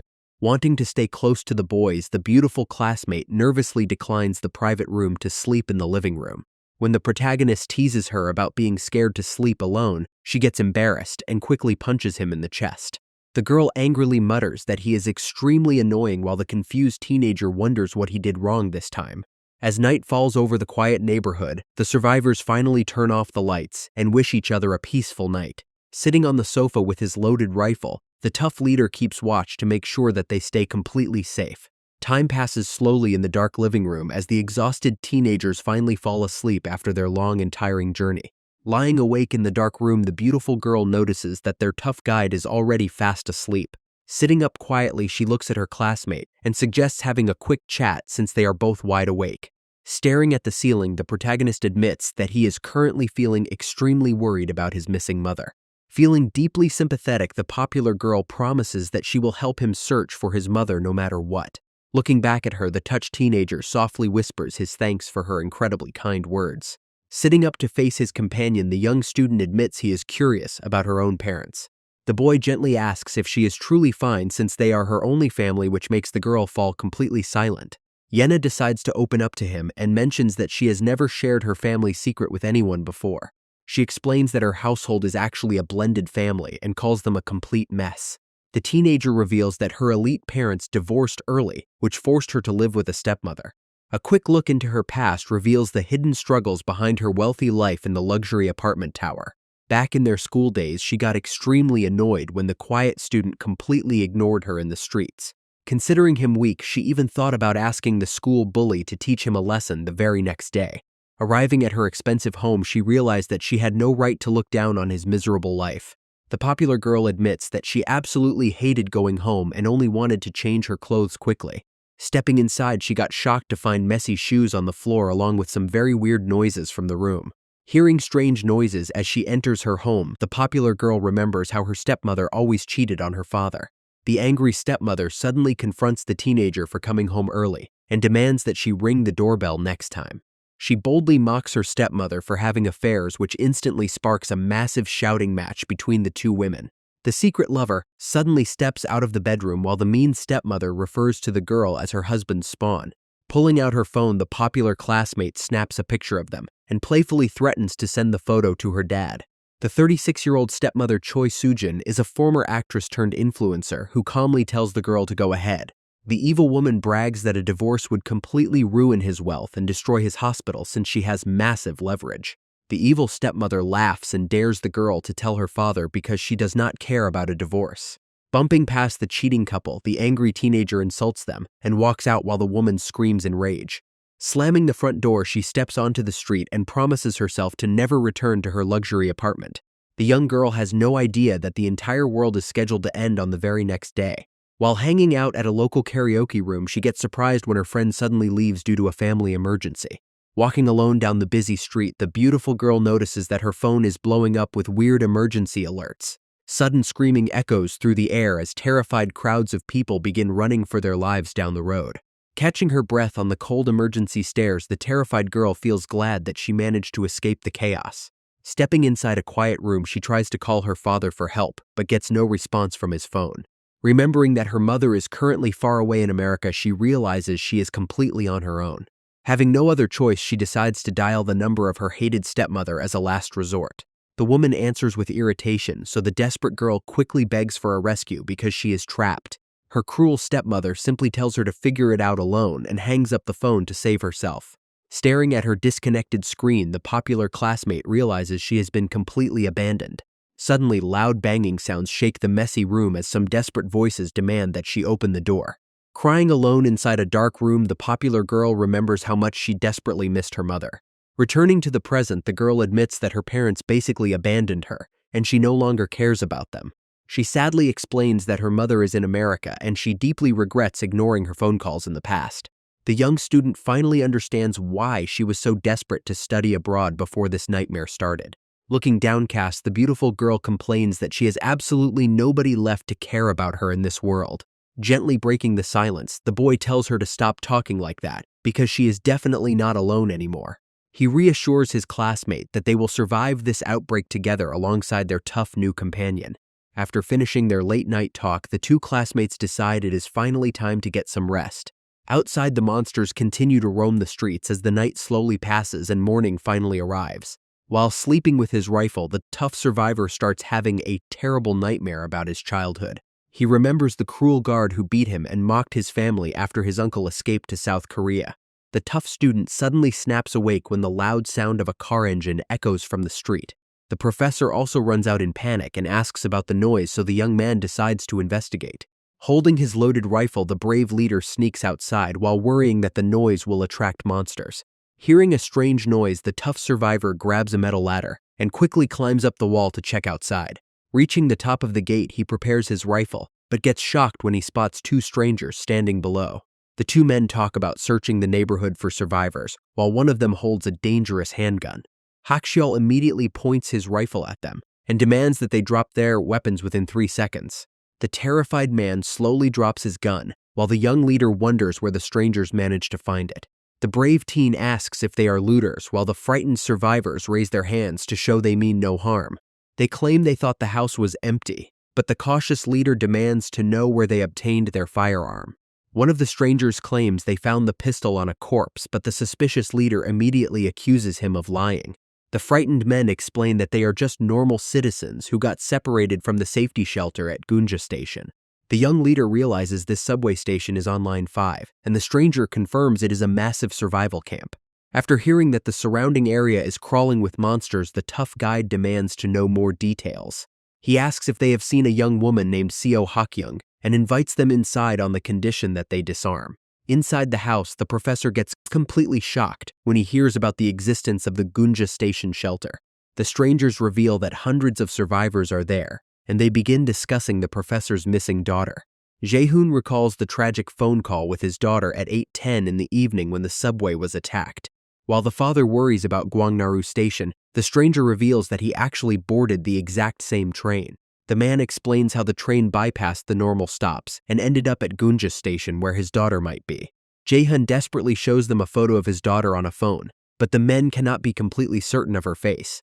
With hundreds of passengers on board, they warn that the girl could already be infected or trapped inside the shelter.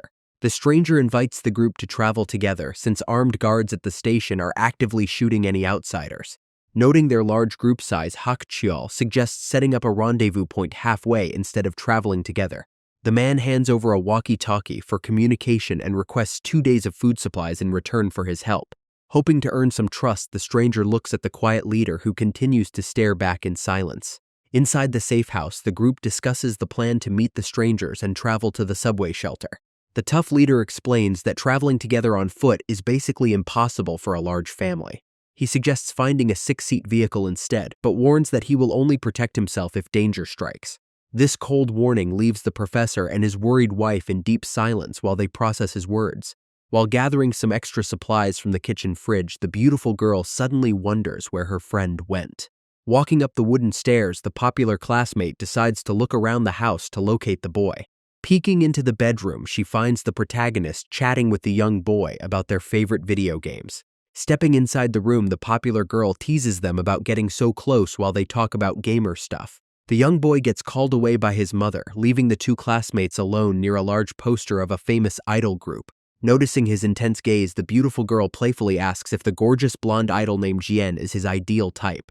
The quiet student surprises her by calmly revealing that he actually knew the famous star personally when they were younger. Hearing his ridiculous claim, the popular girl bursts into loud laughter and demands to see her contact info as proof.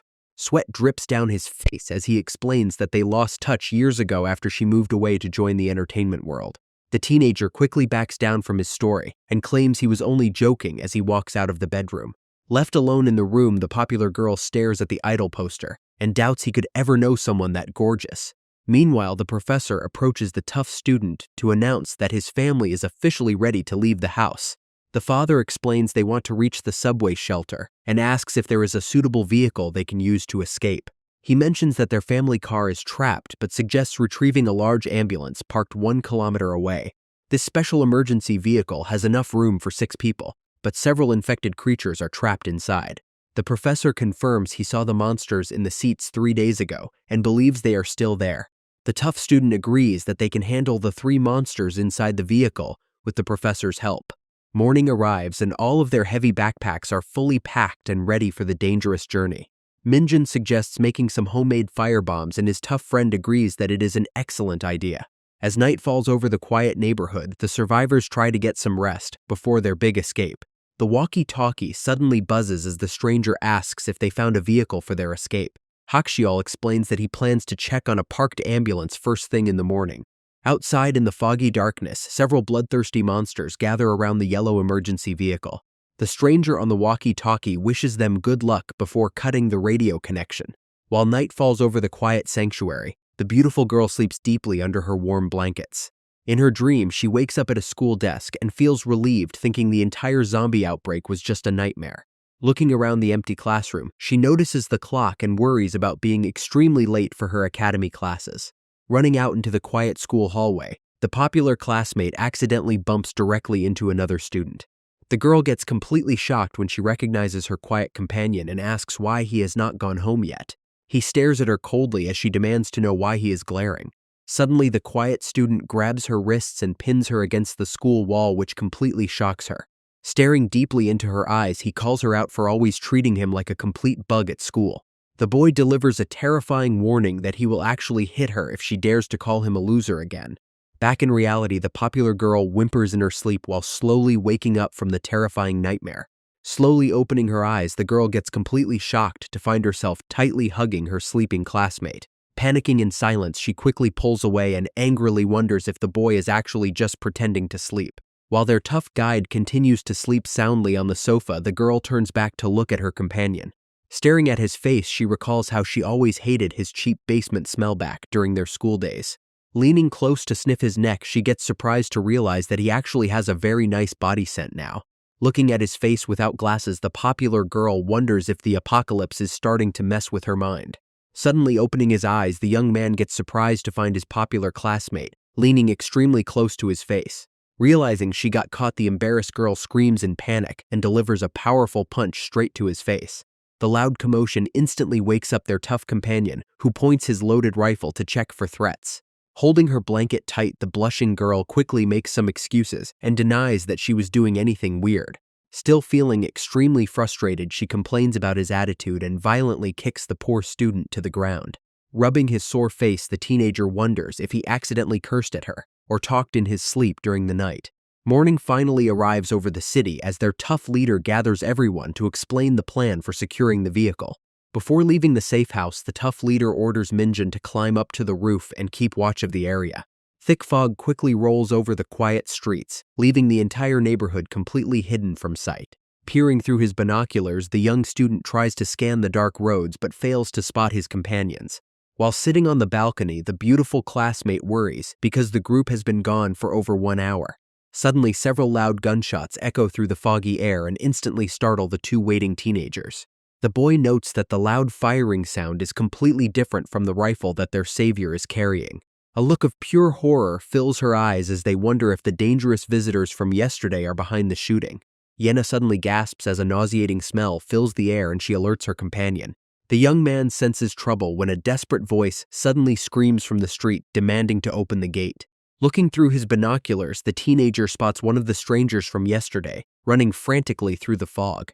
The girl quickly recognizes the visitor and wonders what happened to his vehicle and his missing partner. Huffing and puffing, the terrified survivor reaches their front gate and begins pounding on it with his handgun.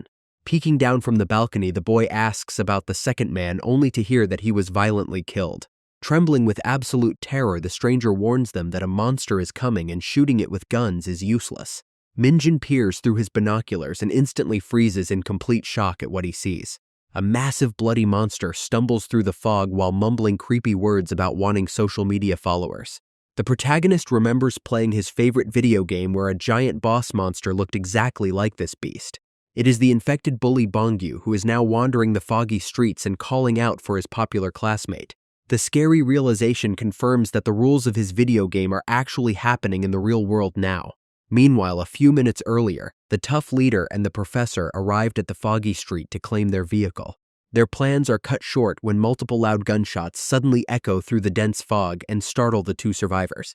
Hearing a static noise from his radio, the tough leader gets warned about active gunshots coming from their location. Meanwhile, a frantic survivor runs up to the front gate and desperately begs the teenagers to let him inside. The young man quickly opens the door, but his eyes widen when a bloodthirsty monster suddenly grabs the poor stranger. The poor man gets violently dragged down to the ground while the walkie-talkie warns them about incoming enemies. Looking out into the thick fog, the beautiful girl gets completely petrified after spotting a gigantic creature. The massive infected bully slowly stumbles forward while muttering that he finally found the popular girl. Overwhelmed by extreme terror, the frightened teen collapses onto the hard ground as the giant monster approaches. The terrifying beast violently throws its massive body against the main entrance in a desperate attempt to break in. Heavy banging shakes the main gate while the popular girl trembles on the floor and wonders what is outside. The protagonist realizes the giant monster is actually the infected bully who is now loudly calling out her name. Sweating with fear, he tells his companion that they must run since even their rifle might not stop this giant beast. Suddenly, the heavy metal gate begins to bend violently under the relentless attacks of the monstrous creature. Hearing the terrifying commotion, the friendly mother runs outside, but the boy quickly tells her to hide upstairs. Looking around in panic, the young student suddenly remembers their leftover gasoline and thinks of fire. Grabbing his trembling classmate by the arm, the teenager desperately begs her to help him with a risky plan. Ordering her to get a grip, he details his plan of using homemade firebombs and pouring gasoline on the monster. The teenager explains that they will split their 8 firebombs, and the nervous girl quickly agrees to the plan. After urging the family to run upstairs, the brave boy grabs the homemade weapons to prepare for the fight. Knowing that the loud noise will attract more monsters, he decides to use their natural weakness against them. Running forward, the young man throws a burning bottle and creates a massive explosion right at the main entrance. The metal gate suddenly bends as a massive burning creature steps through the flames to enter the yard. The gigantic infected bully slowly stumbles forward while creepily repeating the beautiful girl's name. Standing on the balcony, the popular classmate dumps a huge container of gasoline directly onto the giant monster. Seizing his chance, the brave protagonist launches another burning bottle straight at his gasoline-covered head. The bottle explodes and immediately engulfs the massive zombie in bright flames. Minjin urges the girls to keep throwing weapons, but another fast monster suddenly bursts through the fire. Sweating heavily, the boy realizes they are running out of bombs while the popular girl throws her very last bottle. Before the teenager can react, a flaming creature suddenly lunges forward and grabs him by the neck. Witnessing the sudden attack, his classmate screams in absolute terror and hesitates to throw her remaining weapon. Multiple bloodthirsty monsters quickly surround the yard as the poor student struggles on the hard ground. Looking up at the balcony, the brave boy desperately screams for the girl to stay hidden and save herself. Suddenly, the other beasts pile on top of him, leaving the young student completely overwhelmed in the dark courtyard. A sudden gunshot rings out as the helpless student lies defeated on the blood-stained ground. Their tough guide suddenly arrives with his rifle and shouts for his injured friend to stand up immediately. Grabbing his companion by the arm, the strong leader pulls him up while the giant flaming beast finally collapses. The survivors quickly run toward the street while more bloodthirsty creatures begin chasing them down the alley. Standing near the vehicle, the brave survivor fires his weapon to eliminate a nearby threat and buy some time. Jumping inside the ambulance, the tough teen realizes he just used his very last bullet to secure their escape. The professor hits the gas and drives the heavy vehicle away, leaving the furious horde behind in the dust. Stepping on the gas, the professor drives the ambulance away while watching the blazing fire in his side mirror. Tears fill his eyes as the man realizes his beloved home is completely destroyed by the raging flames. Thick fog covers the ruined streets while their new transport slowly navigates through the empty city. Sitting in silence inside the vehicle, the exhausted group tries to process the chaotic events of the day. Looking down with a heavy heart, the young student begins to remember a painful memory from the past. In his memory, a desperate survivor frantically banged on a green door begging for a quick rescue. The poor man was grabbed by a monster right before his eyes, leaving him completely traumatized by the event. Minjin feels a sharp pain in his side and Yena advises him to get his stitches checked. Meanwhile, the ambulance slowly drives through the foggy streets as they head toward their next destination. Inside the vehicle, the boys discuss their route and decide to wait at the designated meetup point.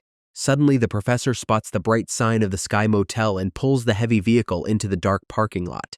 Stepping inside the creepy hallway, the group discusses which rooms are safe to use for the night. Looking at a bloody mark on door number 209, the young guide warns them to stay away from the upper levels. Inside one of the safe rooms, the beautiful classmate nervously admits that she is too terrified to sleep alone. Standing alone in the dark bathroom, the young student realizes that the pain in his side is getting much worse. Slowly peeling back his medical bandage, the teenager looks down and freezes in complete shock. Staring at the dark stitches in the mirror, he begins to panic because it looks exactly like a zombie infection. The worried boy wonders when it happened since he cannot find any single bite mark on his trembling body. He recalls his fall at the construction site, but knows he would have turned already if he got infected back then. Remembering his fight with the flaming monsters, he realizes his thick clothes protected his stomach wound from contact.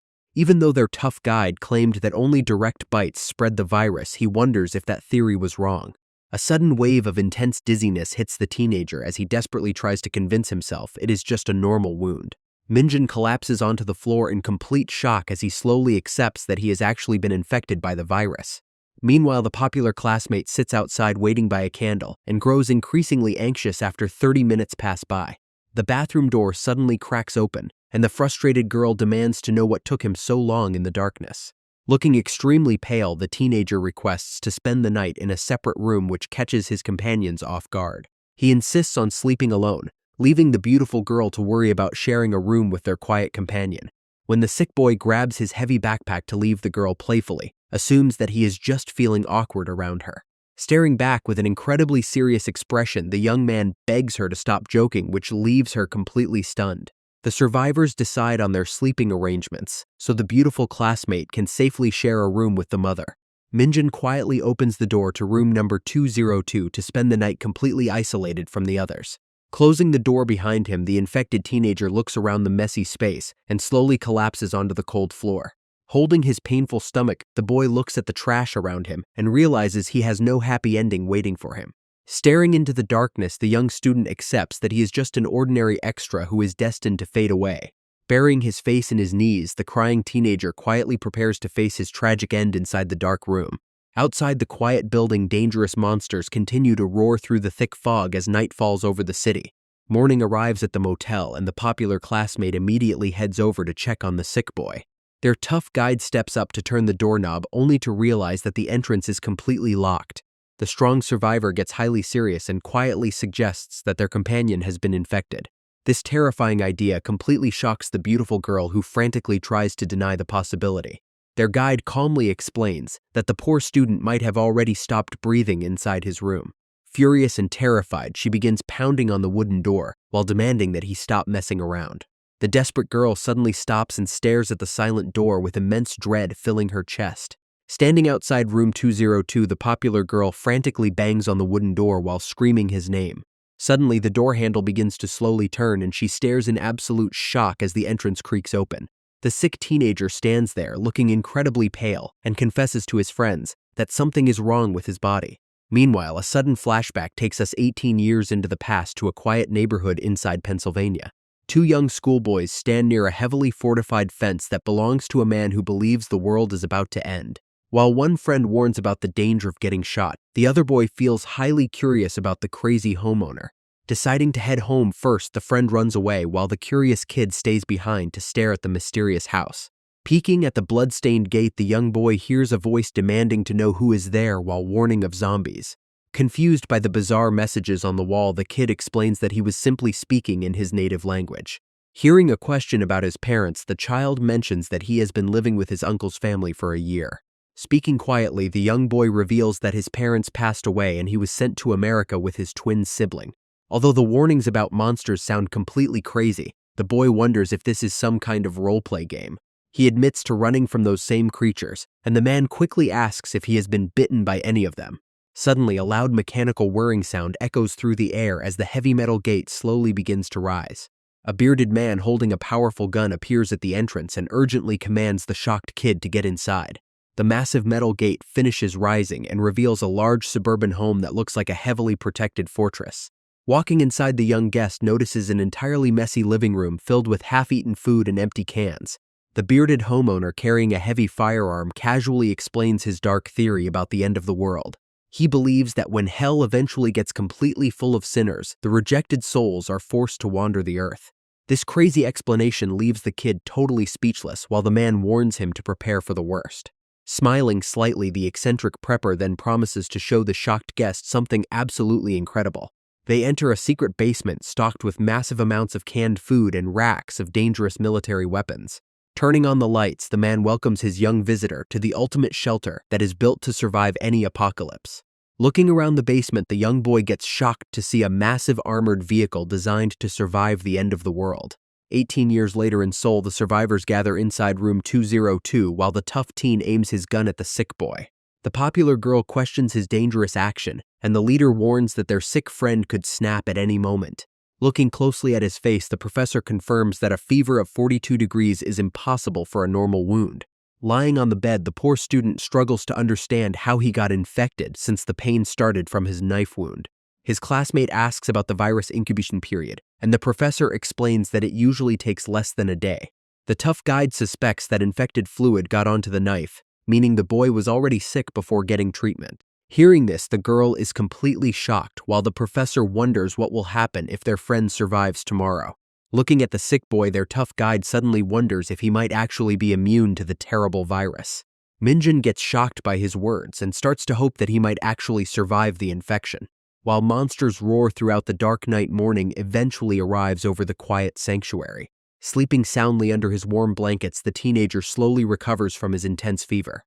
Sitting nearby, the popular classmate gets highly relieved when she notices that the boy is finally awake. The young student asks how long he was asleep and learns that he has been resting since yesterday. He wonders if she is terrified to sit next to him while she quietly stares back with a serious look. The popular girl playfully mocks her companion but gets flustered when he praises her incredible bravery. She stutters while trying to explain herself, and the boy simply smiles while offering his sincere gratitude. The beautiful classmate confesses that he seems like a totally different person and admits she relies on him. Looking around the messy room of the Sky Motel, the teenager feels glad that his terrible fever is finally gone. Gathering together, the group discusses how the terrifying monsters behave exactly like characters from a game. Their tough guide wonders if a company created the virus, while the teenager tries to remember the creator's name. Suddenly, the professor's 12-year-old son Hajun walks in and mentions the famous developer named Daniel Jin. The little boy explains that this genius developer created a famous zombie game and later invested heavily in biotech.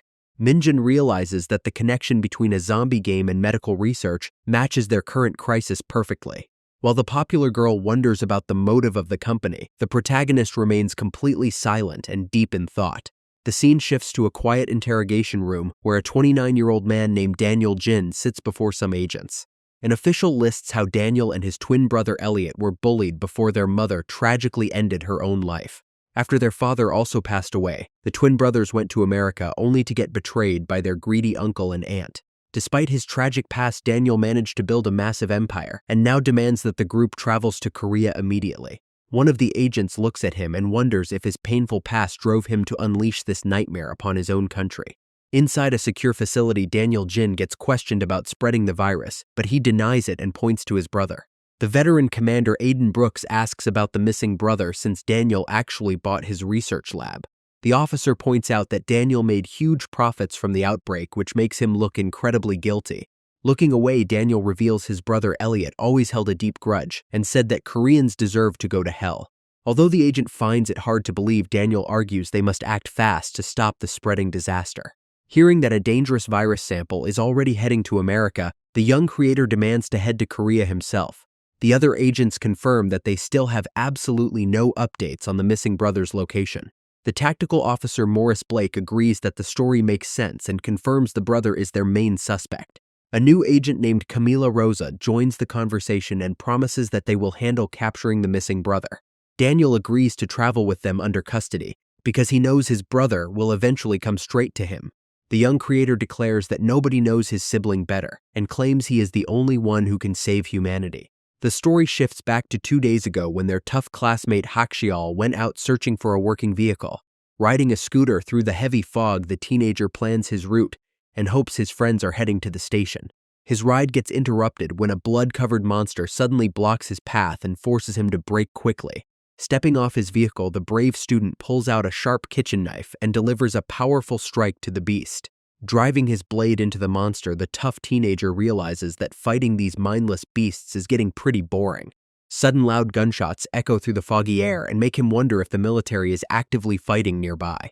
Holding his bloodstained knife, he decides to go check out the noise since a firearm would be an incredibly useful weapon. Riding his scooter past abandoned cars, the boy counts more than 10 shots and realizes the fight is happening very close. A sudden shout from a nearby rooftop makes him stop his scooter to see another survivor warning him about a massive swarm. The injured man wears a camo jacket and begs for help, but the cautious teenager only stares back in complete silence. His eyes quickly trace a trail of fresh blood leading straight into a dark and highly suspicious doorway. Inside the quiet room, the tattooed youth listens carefully as the injured survivor talks about the nearby Sky Motel.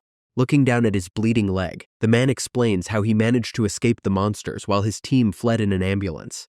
The tattooed youth promises to help before learning that the strange survivors are actually just normal high school kids. Shocked by the news, the young man asks if the group includes a North Korean defector and a tall girl with long hair.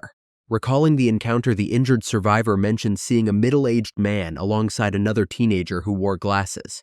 Hearing the name of Kang Hakchiol, the wounded survivor confirms that his teammate spoke to someone with that exact name. The tattooed teen suddenly shouts the names of his best friends and smiles happily after realizing they are still alive. The injured survivor gets completely shocked when he hears his friends are still alive and begs the tattooed boy for help. Hearing about the nearby motel makes the creepy youth smile as he realizes he just hit the ultimate jackpot. Without warning, the heartless boy grabs the man's backpack and decides to steal all of his remaining supplies. The cruel thief openly mocks the injured survivor and refuses to help someone he considers a useless cripple. Smiling wickedly, the evil teenager pulls out his weapon and completely silences the poor man to take his things. Stepping outside the bloody house, the teenager gets highly frustrated when his scooter battery suddenly dies. Walking through the quiet streets, the tattooed thief tries to remember the exact location of the motel. 2 days quickly pass and the scene returns to the Sky Motel where the survivors are currently hiding. Sitting inside the bedroom, the teenagers discuss his strange immunity and wonder if they can find a doctor to confirm it. The tough leader points out that the special handgun they saw is highly unusual and does not belong in the country. The boy suggests it might have come from a local shooting range, but he still feels like something is very wrong. Since the weather has cleared up, they decide it is finally time to gather the family and continue their journey.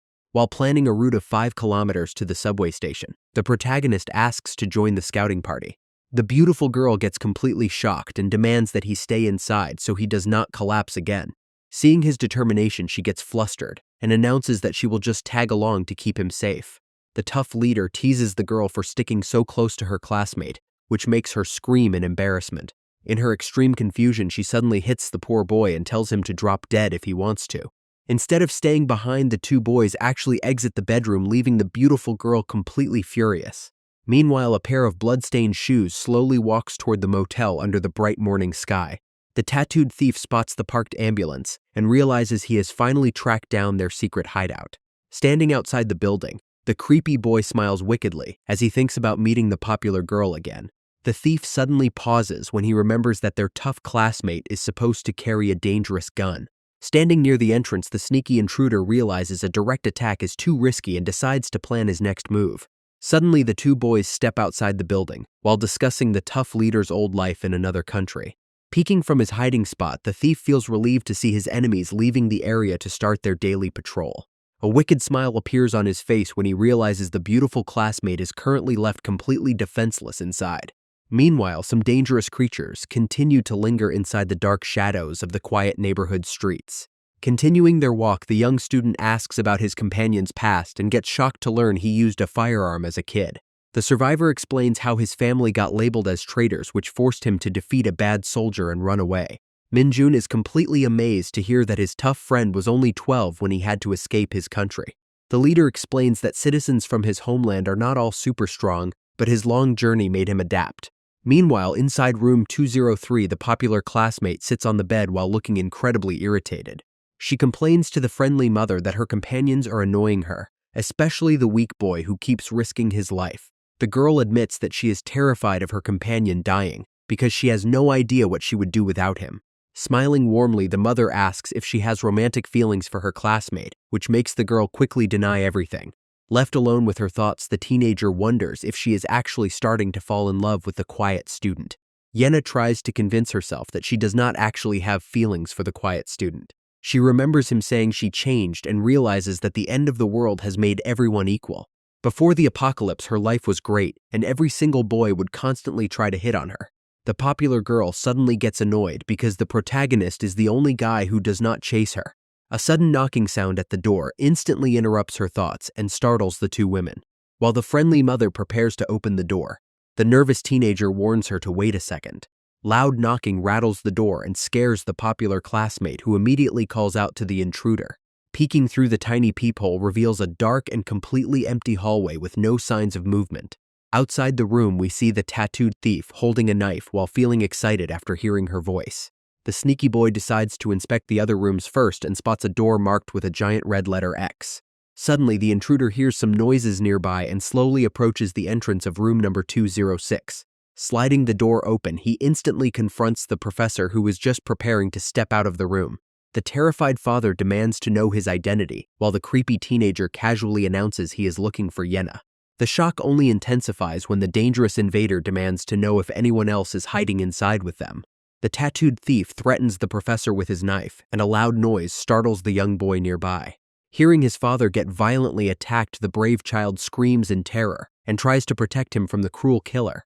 The loud commotion alerts the worried mother, who ignores all warnings and frantically runs out to save her family. Knowing she must fight, the brave girl frantically searches her bag and pulls out the tactical knife to face the danger. Her two companions suddenly return from their patrol and urge her to stay back as they prepare to confront the intruder. Inside the dark room, the cruel bully holds down the terrified professor while demanding to know who else is hiding there. Suddenly, the tough leader enters the room with his rifle and aims it directly at the dangerous intruder to save the family. Staring coldly at his old classmate, the brave teen warns that he has one bullet left and prepares to end the threat. He pulls the trigger, but the rifle suddenly malfunctions and jams, leaving the young survivor in complete shock. Taking advantage of the situation, the angry bully charges forward and knocks the weapon away to attack with his knife. Meanwhile, the scene shifts to a few moments earlier when the two boys were still navigating the quiet streets outside. The young student suddenly stops walking, which prompts his tough companion to turn around and ask what is wrong. Minjin lifts his shirt and feels horrified when he notices the painful symptoms of the infection are returning. Noticing his heavy sweat, his tough companion immediately suggests heading back to the motel to rest. Clutching his side, the poor boy begins to panic as the agonizing pain suddenly starts to get much worse. Their quiet walk gets interrupted when a terrifying scream suddenly echoes from a nearby building. Rushing inside, the tough leader instantly locks into a dangerous struggle against the sneaky intruder. Using his superior combat speed, the brave survivor lands a precise strike that successfully stops the attacker. Swiftly countering the attack, the brave leader delivers a precise cut and a powerful kick to push the thief back. Panting heavily, the shocked intruder wonders how many times he got hit by such a fast opponent. Looking at the bloody blade, the thief realizes that tackling his opponent is far too dangerous. Standing firmly in the dark hallway, Hakshiol calmly asks the cruel intruder how many innocent people he has killed. With an intense look on his face, the strong fighter says he also gets a massive rush from taking down criminals. Terrified by his cold expression, the nervous bully immediately backs away and tries to propose a peaceful deal.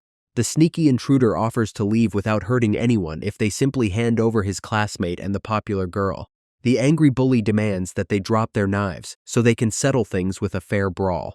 He calls his opponent a massive coward for refusing to fight him using only their bare hands. Without warning, the tough leader swiftly slashes the thief's hand and leaves him screaming in pain. The bleeding bully throws a wild tantrum about fair play while the quiet survivor stares back with cold eyes. Terrified of dying, the mean kid suddenly starts begging for mercy and promises to save the injured professor. Hakshiol remains completely unfazed and calmly explains that the cruel killer must pay for his sins with death. Realizing he has no way out, the trembling bully finally loses his grip and drops his bloody knife to the floor. Suddenly, the defeated intruder grabs his bag strap and prepares for one final desperate move. Screaming a dark threat, the crazy thief launches himself forward to attack the tough guide. Surprised by the sudden assault, the brave survivor immediately engages in a wild struggle for the knife. Both teenagers crash heavily onto the tiled floor as they desperately try to overpower each other. Using all of his strength, the skilled leader pins his opponent down to finish the brutal hallway fight. Laughing wickedly, the trapped criminal boasts about his hidden strength and startles his opponent. Holding his heavy nailed bat, the brave protagonist suddenly steps forward to save his companion from danger. Minjin lands a surprise strike on the thief, which makes the cruel intruder scream in intense pain. Whispering the protagonist's name, the exhausted leader finally loses consciousness and closes his eyes. The bloody pocket knife slips from his relaxed hand and clatters loudly onto the tiled floor. Standing up with a wicked smile, the crazy thief begins mocking the protagonist for trying to fight back. Clutching his side, the sick teenager realizes that his terrible infection is acting up at the worst possible moment.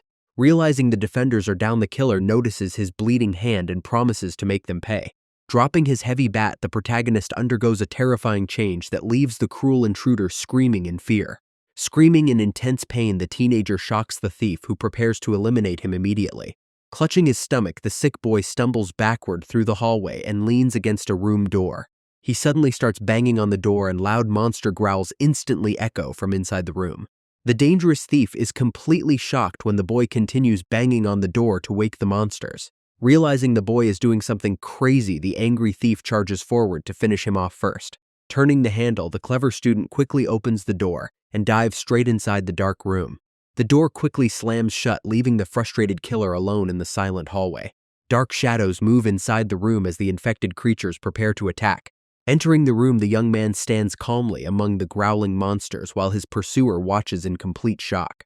The cruel killer gasps in disbelief when he notices that the dangerous creatures are completely ignoring his target.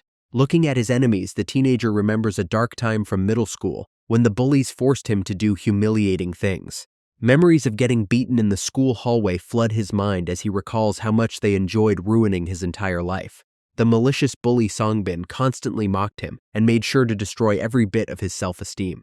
His trauma got even worse when the cruel group brought up his deceased father to torment him at the construction site. He remembers the terrifying moment the heartless leader kicked him and threatened to murder his mother if he died. Staring at his pale hand, the infected student realizes that the bully is the sole reason his life became a complete nightmare. Pointing at his target, the infected boy commands the growling monsters to attack the cruel criminal. Extremely shocked by the crazy situation, the terrifying thief quickly turns around and flees down the hallway. Desperate to escape the oncoming horde, the young intruder runs inside a random room and locks the door. His plan backfires instantly when a bloodthirsty monster inside the room immediately lunges at him. The teenager struggles against the fierce creature and manages to eliminate it after a brutal fight. Panting heavily, the wounded criminal wonders where his enemy went and searches the quiet corridor. Suddenly, a terrifying growl echoes from the darkness and catches the attention of the sweaty teenager. Heavy footsteps slowly approach his location as a dark shadow moves across the blood-stained floor. The thief stands frozen in the dark hallway as several bloodthirsty monsters slowly approach his position. Another survivor inside the building hears a quiet voice and gasps when he spots the injured professor on the floor. Suddenly, a group of ferocious monsters charges down the corridor and forces the terrified thief to run for his life. Spotting room number 210, the desperate killer quickly turns the handle and slips inside to escape the horde. The mindless creatures slam violently against the door while trying to break inside the dark room after their prey. Leaning against the entrance, the breathless intruder lets out a sigh of relief before hearing a scary growl behind him. A bloodthirsty zombie hidden in the darkness suddenly lunges forward and violently tackles the shocked killer. Standing in the blood-stained hallway, the teenager listens to the terrifying growls of monsters echoing from nearby rooms. Hearing the commotion, Hakshiol quickly runs into the room and gets shocked to find the injured professor lying on the floor. The dying professor calmly explains that the main problem is the infected knife used by their cruel attacker. Refusing to give up, the tough leader orders the little boy to apply pressure while he runs to grab their medical supplies. Stepping out into the dark corridor, Hakshiol spots his quiet classmate standing right outside the locked doors. The boy explains how he trapped the monsters inside, but warns that their old-school bully managed to escape through a window. He reveals that the dangerous creatures completely ignore him whenever his own virus symptoms start to flare up. The nervous teenager quickly asks about the professor and gets worried when his friend looks back with a grim face. Their tough guide tells the girls to treat the victim while the boy worries about having only one single bullet left. After quickly fixing the jammed firearm, the strong leader reminds his friend how to properly handle the weapon in a fight. While their guide suggests helping the professor first, the angry teenager declares that he must kill the bully himself. Asking his tough friend to watch over the family, the brave boy prepares to head back out into the dangerous area alone. Leaving the safe motel behind, the teenager follows a fresh trail of blood to track down his enemy on the ruined streets. Following the blood trail, the teenager feels relieved when he notices that his own infection symptoms are slowly fading. Looking up at the clear sky, he carefully follows the fresh drops of blood splattered across the concrete barriers. Meanwhile, the injured school bully hides in the shadows of an alleyway and desperately vows to survive this nightmare. Limping in pain, the weak bully regrets his choices before slipping inside a dark building to find a safe hiding spot. Rummaging through some wooden drawers, he furiously searches for medical supplies while cursing his enemies for his injuries. Suddenly, a loud clicking sound echoes behind him, and the bully freezes in complete shock when he spots his old victim. The shocked bully wonders how he got tracked down, while the teenager calmly says he followed the scent of blood. Smiling wickedly, the enemy mentions his immunity and mockingly asks if his rifle is actually broken. The protagonist remains completely silent as the bad guy asks if he has ever killed anyone. Looking down, the teenager admits that he has never taken a single life during his struggle to survive. Raising his loaded firearm, the brave student declares that his very first kill is going to happen today. The cornered bully suddenly bursts into a nervous fit of laughter to hide his rising fear. He confidently claims that the good student is simply not a bad person like himself. The bad guy warns that murder is a serious crime and wonders if he will ever find peace after taking a life. The coward even offers a fake apology and claims they were only playing around like friends back in school. Aiming his weapon, the teenager coldly states that a cruel person like him does not deserve to stay alive. With a loud bang, the young man pulls the trigger and delivers a decisive shot to end his enemy. Fresh blood splatters across the walls as the bully collapses heavily onto the dirty floor. Standing in complete silence, the student lets go of his weapon as his hands begin to shake violently. The teenager stares down at the lifeless body of his old-school tormentor who will never bother him again. Leaving the motel behind, the exhausted student slowly walks back onto the quiet streets with his weapon. His eyes suddenly widen in shock when he notices his beautiful classmate waiting outside with tears in her eyes. Crying on his shoulder, the popular girl hugs him outside the motel while saying something happened to the professor. Entering the room, they find the injured professor lying on the bed while trying to reassure his crying family. The dying father reveals his secret cancer diagnosis and gently tells his weeping son to go find his sister. The professor calmly explains that everyone eventually dies anyway while the quiet teenager watches him in silence. Inside room 206, the dying father unexpectedly reveals that his cancer story was actually a complete lie. The professor explains that he only made up the illness so his young son would feel a little less sad about his passing. He desperately begs the teenagers to keep this secret because it is the last way he can protect his child. Looking out the window, the old man calmly admits he had a good life but deeply regrets not seeing his daughter one last time. The dying father looks at their tough leader and begs him to help his family find the missing girl. Tears stream down her face as the heartbroken mother holds his hand and promises to protect their children. The father requests that they simply lock him inside the bedroom and leave him behind if he turns into a monster. The group locks the infected professor inside a room, while he begs them to return if a cure is ever developed. Standing on the rooftop of the motel, the three teenagers quietly discuss the bleak future of their world. Their tough guide calmly explains that finding a working medical cure is probably going to be almost impossible. The popular classmate suddenly brings up the hallway incident and notes that the monsters completely ignored him. She wonders if he has some weird power, since it looked like he was actually giving orders to the infected. The embarrassed boy denies the crazy idea and explains that he only screamed because he was incredibly angry. He suggests the beasts simply attacked the bully because he was standing right in front of them at the time. Staring into the distance, the protagonist remembers a special ruler character from his favorite zombie video game. The teenager explains the legendary undead king from his game but doubts he actually has that incredible power. Standing nearby, his beautiful classmate begins to worry that she might eventually catch the dangerous virus from him. The popular girl starts having wild thoughts about how his condition makes romance completely impossible for the boy. Feeling highly embarrassed, she quickly walks away while her companion watches her with complete confusion. Leaving their temporary shelter behind, the survivors pack their heavy gear and prepare to board the ambulance. The strong leader offers to drive the massive vehicle since legal rules no longer matter in the apocalypse. A quiet glance reveals that the professor's young son is still feeling incredibly downcast after the tragedy. Before leaving, the tough leader tells the protagonist to sit in the back with his classmate. Starting up the heavy engine, the professor's old ambulance slowly rolls out of the motel parking lot. While driving down the road, the tough teen starts talking to the young boy about his own past. He admits that he lost his little brother during his escape and had no time to grieve back then. The strong guide warns the child that he must stay strong to protect his remaining family. Hearing those heavy words, the young boy wipes his sweat and quietly promises to do his best. Suddenly, their tough driver spots something strange on the road and halts the vehicle in shock. Looking at the messy street ahead, the survivors realize that their path is completely blocked. Stopping the heavy ambulance on the road, the group suddenly gets blocked by a bizarre black truck. Everyone gets terrified after noticing a blood-covered man tied to a massive wooden cross on the front bumper. Unbelievably, the scary armored vehicle completely blocks their only escape route in the middle of the street. To stay safe, the terrified survivors quickly hide inside the ambulance while their driver watches the enemy. While looking outside, the beautiful girl wonders if some nearby monsters actually forced the vehicle to halt.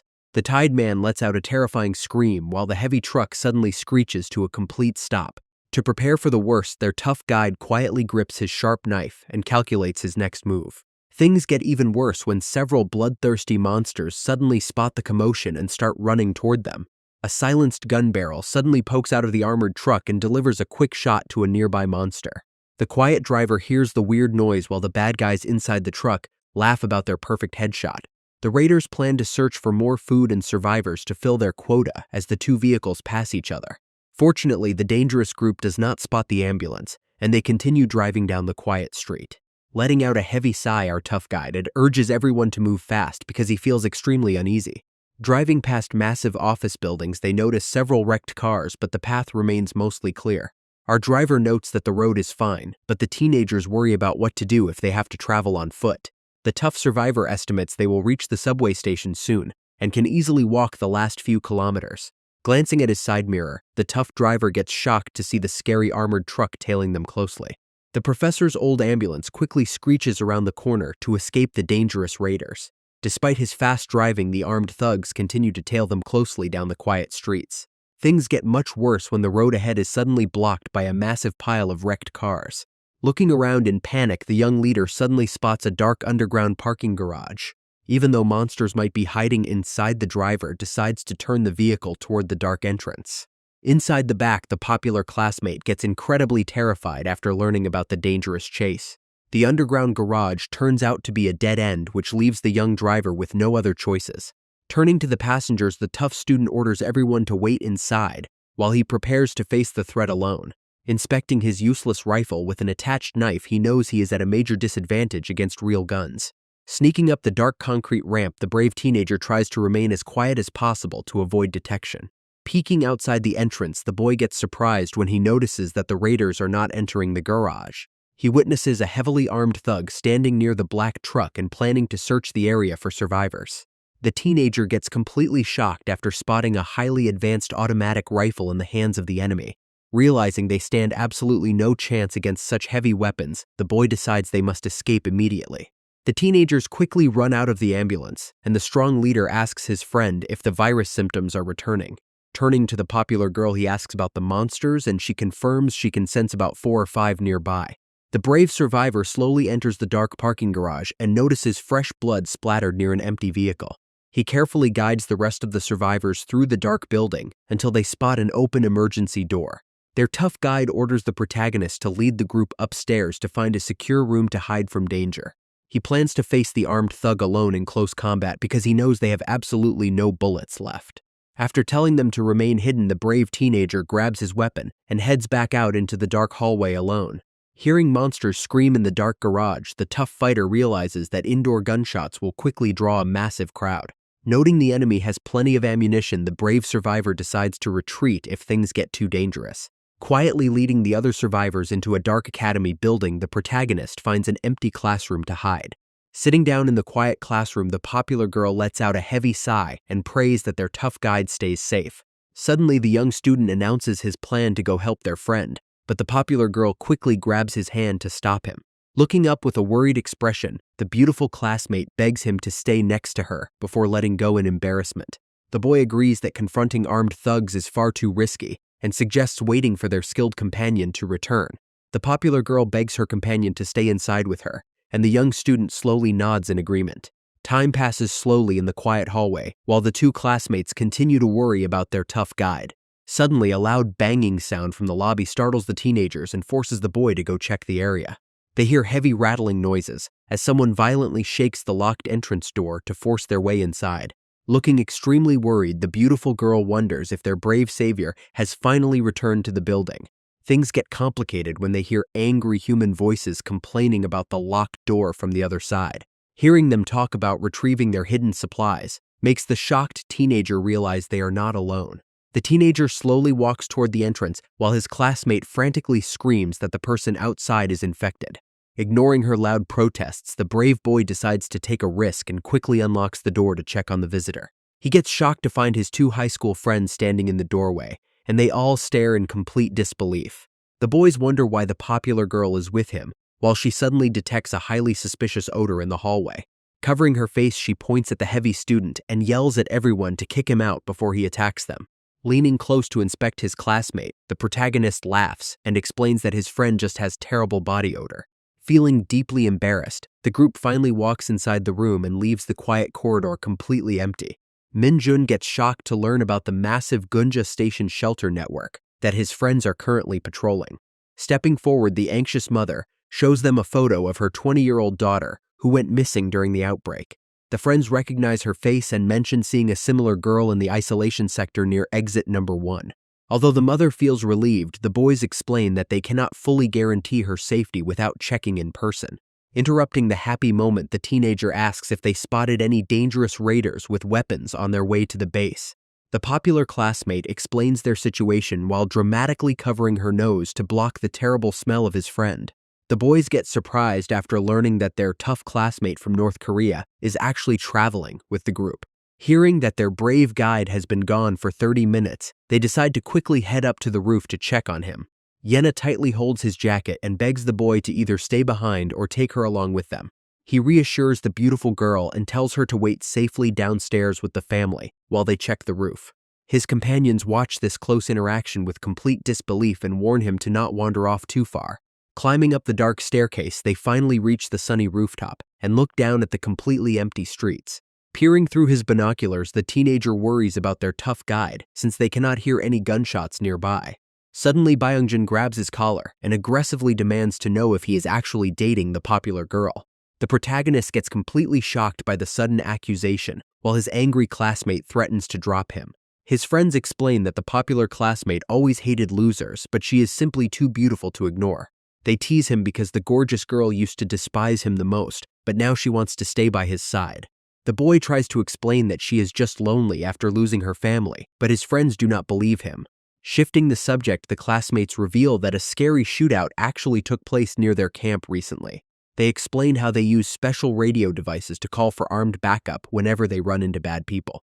The classmate suggests waiting at this location a bit longer before they all travel to the main train station. Looking at their walkie-talkie, the boy realizes that it looks exactly like the radio their tough guide possesses. The teenager suddenly remembers that their brave guide left his backpack with the radio inside the ambulance.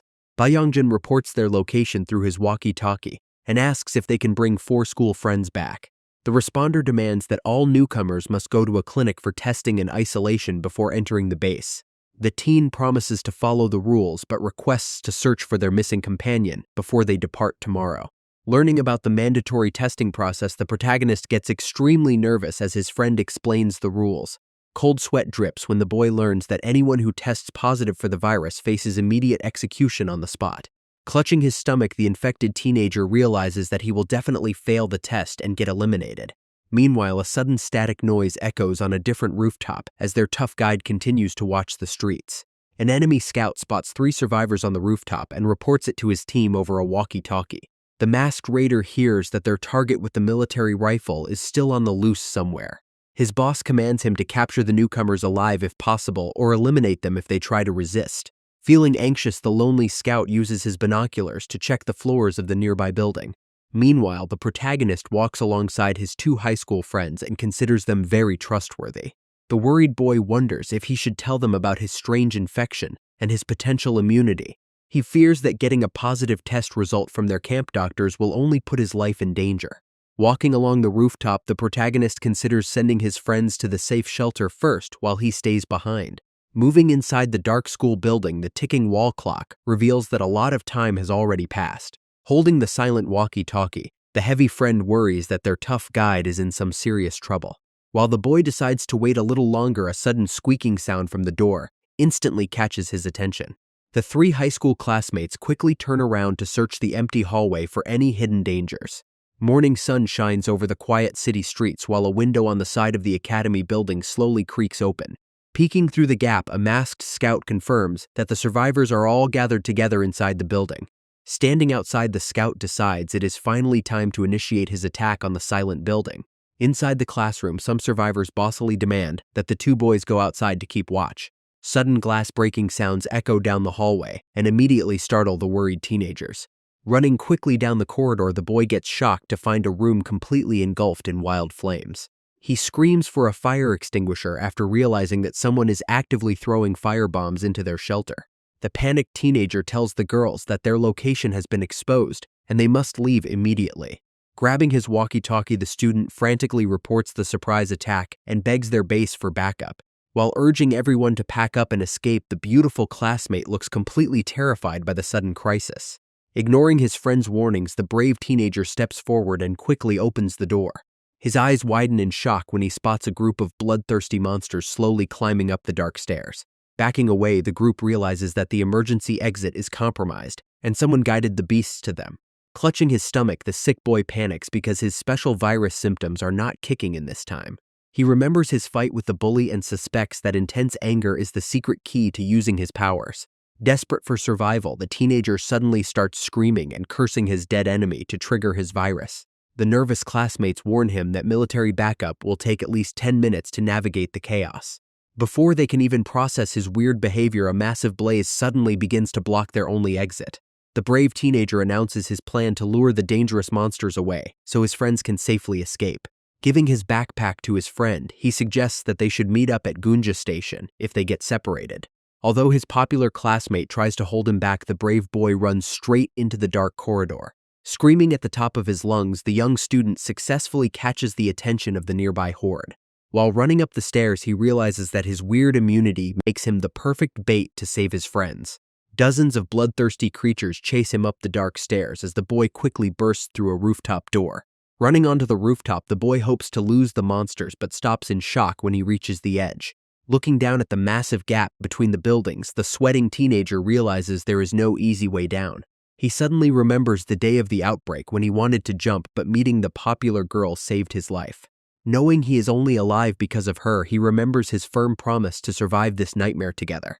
Turning back to face the oncoming horde, the brave student flips them off and refuses to die in this place.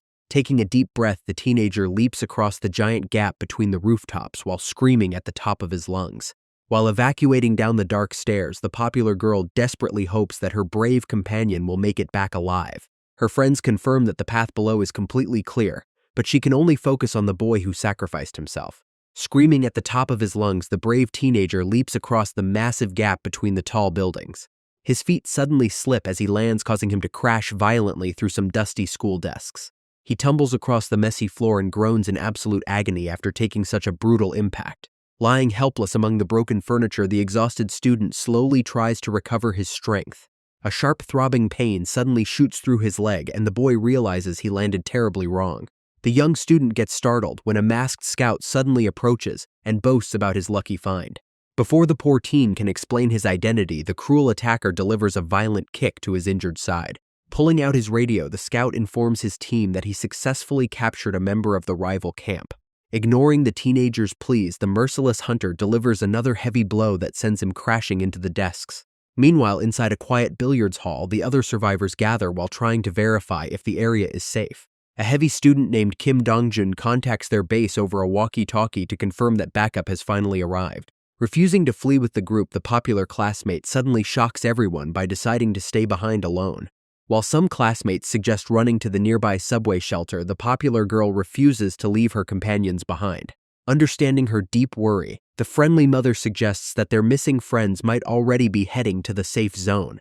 Peeking outside a different building, the survivors notice a heavily armed group of soldiers patrolling the streets below. Inside a dark bathroom, the masked raider corners the captured teenager and accuses him of lying about his friends. Trying to find an escape, the young student warns about the fire next door, but the criminal completely ignores the danger.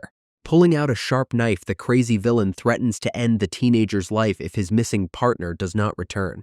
Suddenly, the boy begins to sweat heavily as the painful virus symptoms unexpectedly return at the worst possible moment.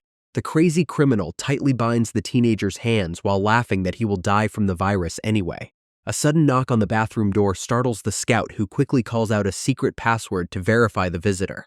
Listening in silence, the bound student feels extremely confused by the bizarre words. Hearing the correct reply from the other side of the entrance, the relieved scout quickly opens the door to welcome his ally. Instead of his partner, the brave leader stands outside with his rifle and instantly takes down the shocked criminal. Stepping inside the quiet room, the tough savior calls out his friend's name and leaves him completely relieved. The tough student explains he was busy interrogating an enemy nearby, which is why he arrived so late to help. The teenager wonders if his brave savior belongs to the special forces, since his fighting skills are so amazing. His friend reveals that Yena and the others were successfully rescued by trustworthy soldiers from the subway base. While trying to stand up, the boy struggles to walk due to a painful leg injury from his massive rooftop leap. The savior kindly returns the lost glasses, which he luckily managed to retrieve from the school roof earlier.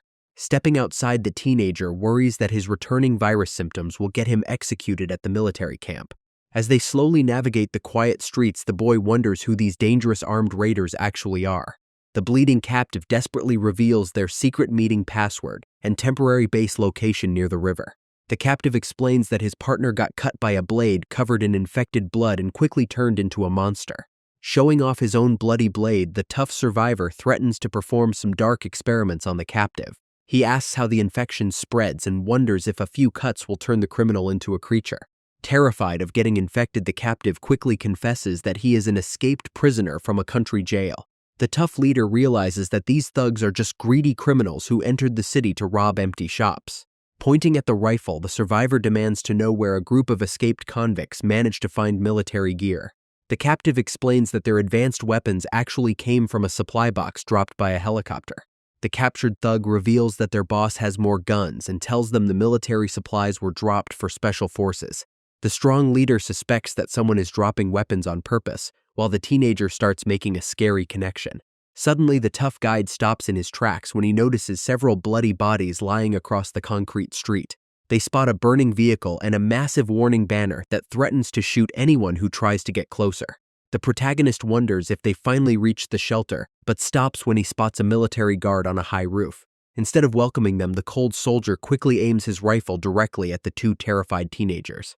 A loud gunshot suddenly echoes through the quiet street, forcing the startled teenagers to quickly dive for cover. Hearing sudden gunshots, the teenagers get shocked to see rabid beasts charging straight toward their position.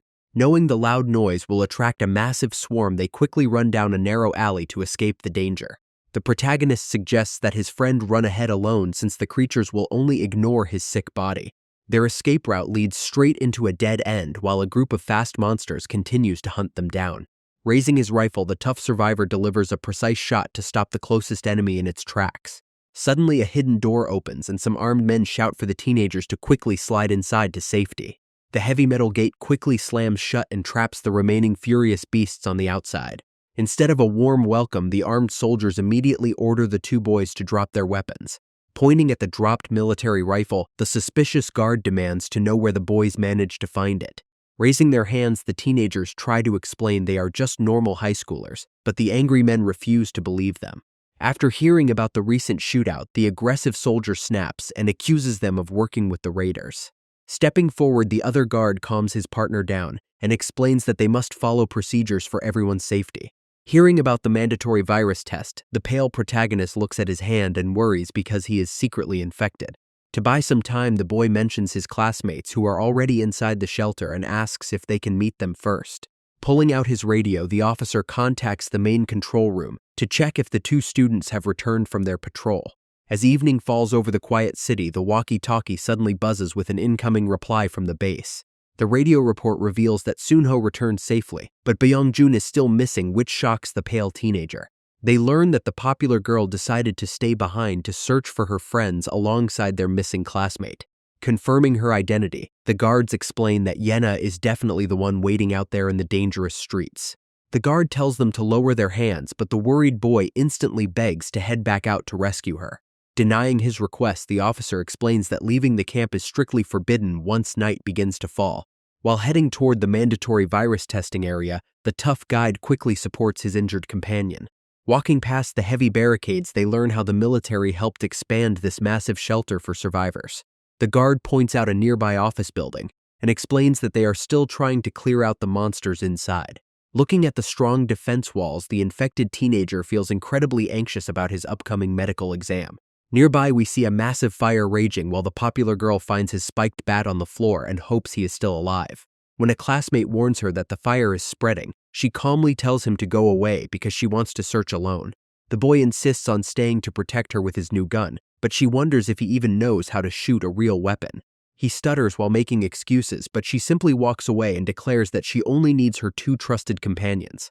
Looking at the popular girl, the heavy classmate starts imagining a romantic scenario where she suddenly thanks him. Reality hits him hard when she insults his dreams, but still admits that she hates being completely alone in the chaos. Their conversation gets cut short when a sudden clicking noise from a nearby door instantly startles the two teenagers. Quickly hiding behind a concrete wall, they ready their weapons to prepare for any potential danger. The beautiful girl wonders if her missing friends have finally returned, or if a dangerous monster is approaching.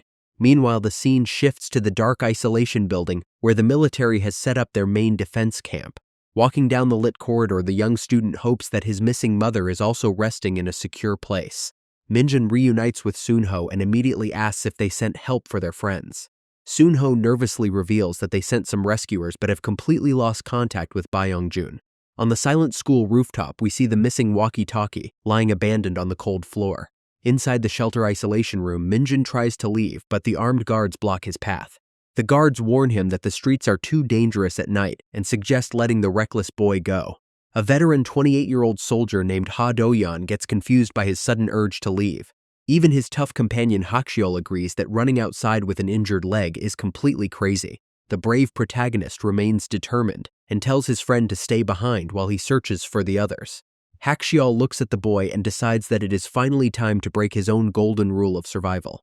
The soldier agrees to let them leave early and even lends them a fully charged electric scooter to help with his bad leg. As the teenager packs his bag, their tough classmate watches with a very serious and determined look on his face. Stepping forward, the brave fighter shocks everyone by announcing that he will also join the dangerous mission. The guards can only watch in complete disbelief while muttering that absolutely everyone in this place has gone crazy. Outside, the dark facility night quickly falls over the city while several hungry monsters roam near the iron gates. Standing by the exit, the guard details a safe route and warns that many infected creatures are waiting in the dark. Handing over a powerful handgun, the soldier wishes them luck, and the grateful teenagers quickly thank him for the help. Holding his walkie-talkie, the guard orders his team to fire and draw the monsters away from the gate. As the gate slowly squeaks open, the two boys quickly ride their electric scooters into the dark streets. Watching them leave, the soldier realizes that the person they are searching for must be someone they truly love. Inside a building marked as a luxury room, the popular classmate suddenly gets thrown to the floor. A creepy escaped prisoner smiles wickedly and admits he is extremely happy to find such a beautiful girl. Surrounded by the dangerous criminals, the helpless teenager trembles in fear while they decide what to do next. A muscular fighter named Jihu suddenly steps forward and grabs the terrified girl by her chin to inspect her face. Leaning close to the beautiful girl, the muscular fighter asks for her age while she looks away in absolute terror. Turning to his companions, the handsome thug warns them to not touch the teenager because she is simply too young for them. A 34-year-old criminal named Tasik laughs at his warning and claims that rules no longer exist in this new world. Staring with cold eyes, the young fighter delivers a terrifying threat that instantly forces the older criminal to back down. The captured classmate Byungjin gasps in horror when the crazy leader calmly decides to eliminate him on the spot. Jihu explains his plan of using the beautiful prisoner as bait so they can easily take over the massive subway station. Yena screams in complete shock after hearing that these dangerous convicts are actually planning to murder her friend. The captured student desperately begs the thugs to spare her life while secretly hoping she might actually like him. The popular girl only wants to save him because of her companion, which makes the boy feel pathetic for dreaming of romance. Laughing cruelly, the older thugs suggest playing some sick games with the captured teenager before ending his life. The muscular leader turns to the beautiful girl and asks how a weak person like her managed to survive the outbreak. Suddenly, the crazy leader orders his men to prepare a dark plan which leaves the popular girl completely terrified. The other thugs laugh and praise their heartless boss for showing absolutely no mercy to a weak female prisoner. Squatting down, the handsome leader warns her to protect her own body and suddenly grabs her hand to stop her defense. The 26-year-old leader named Jihu leans close to the terrified girl and whispers some dark advice. Suddenly, the door swings open and the popular girl gets thrown onto the floor of a blood-stained room. Clutching her tiny fork, she freezes in fear when terrifying growls suddenly echo from behind a locked door. The entrance suddenly swings open and a bloody monster with no arms collapses heavily onto the floor. Standing at the doorway, the cruel criminal explains that he cut off the creature's limbs to give her an advantage. The young man warns her to go crazy to survive in this harsh world before locking the door and leaving her inside. Hearing a terrifying growl, the girl stares at her tiny fork and wonders how she can possibly fight with it. Suddenly, the armless zombie lunges forward with a loud screech which makes the popular classmate scream in terror. The armless zombie lunges forward and terrifies the helpless girl. She frantically tries to unlock the door and begs the criminals outside to set her free. The charging monster slams her against the hard wall before she can escape. Dropping her tiny fork, the crying teenager can only pray for someone to save her from the beast. Suddenly, a strong arm grabs the screaming creature from behind and slams it to the ground. Looking up, she is shocked to see the handsome leader standing there with his gang members. Picking up her fallen weapon, the crazy leader advises her that she must lose her mind to survive. Standing behind the terrified girl, the handsome leader wraps his arms around her to guide her grip on the small fork. While the armless monster charges forward, the strong leader quickly grabs its face and forces her to confront the threat. He explains that this is for her own good and raises her hand high to make sure she learns how to end the beast. Blood splatters across his face as they repeatedly strike the creature until it is completely neutralized. The lifeless body collapses heavily onto the floor and the bloody utensil slips from her fingers. Shaking with fear, the beautiful classmate looks at her bloody hands and collapses to her knees on the cold ground. Placing a hand on her shoulder, the crazy leader calmly advises her to steel her heart to survive in this new world. After telling her to take a 30-minute break, Jihu leaves his classmate alone next to the dead monster. Meanwhile, the two boys quickly ride their electric scooters through the quiet streets to avoid attracting the monsters. Moving fast, the teenager asks his companion if they are heading in the right direction toward the train station. Deep inside a building, a masked criminal uses a radio to report that they have successfully captured one of the students.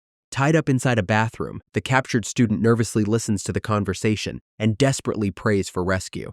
The masked captor tries to ask for the location of their main base, but the boss on the radio quickly scolds him.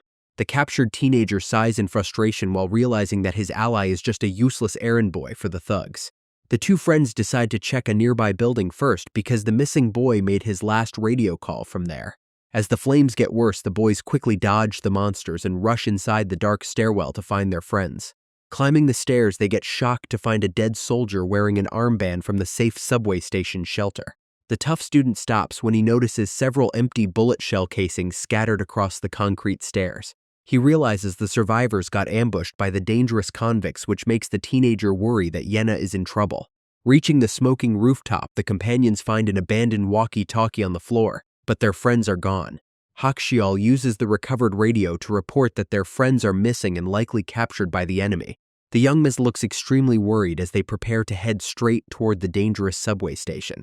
Arriving at the dark alley near the station exit, they realize finding the right building will be incredibly hard.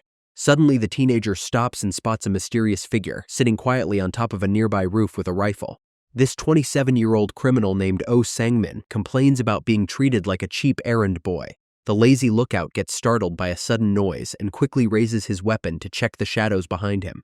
Before he can even react, the tough fighter sneaks up from behind and points a sharp blade right at his neck.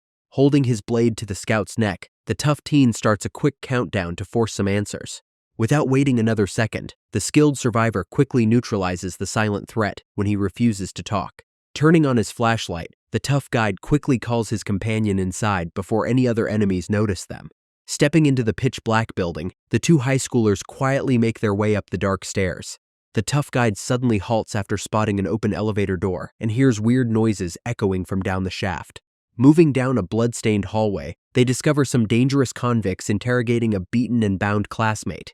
A cruel 30-year-old thug named Young Gi-hoon threatens to hurt the captive's hand to get the information he wants.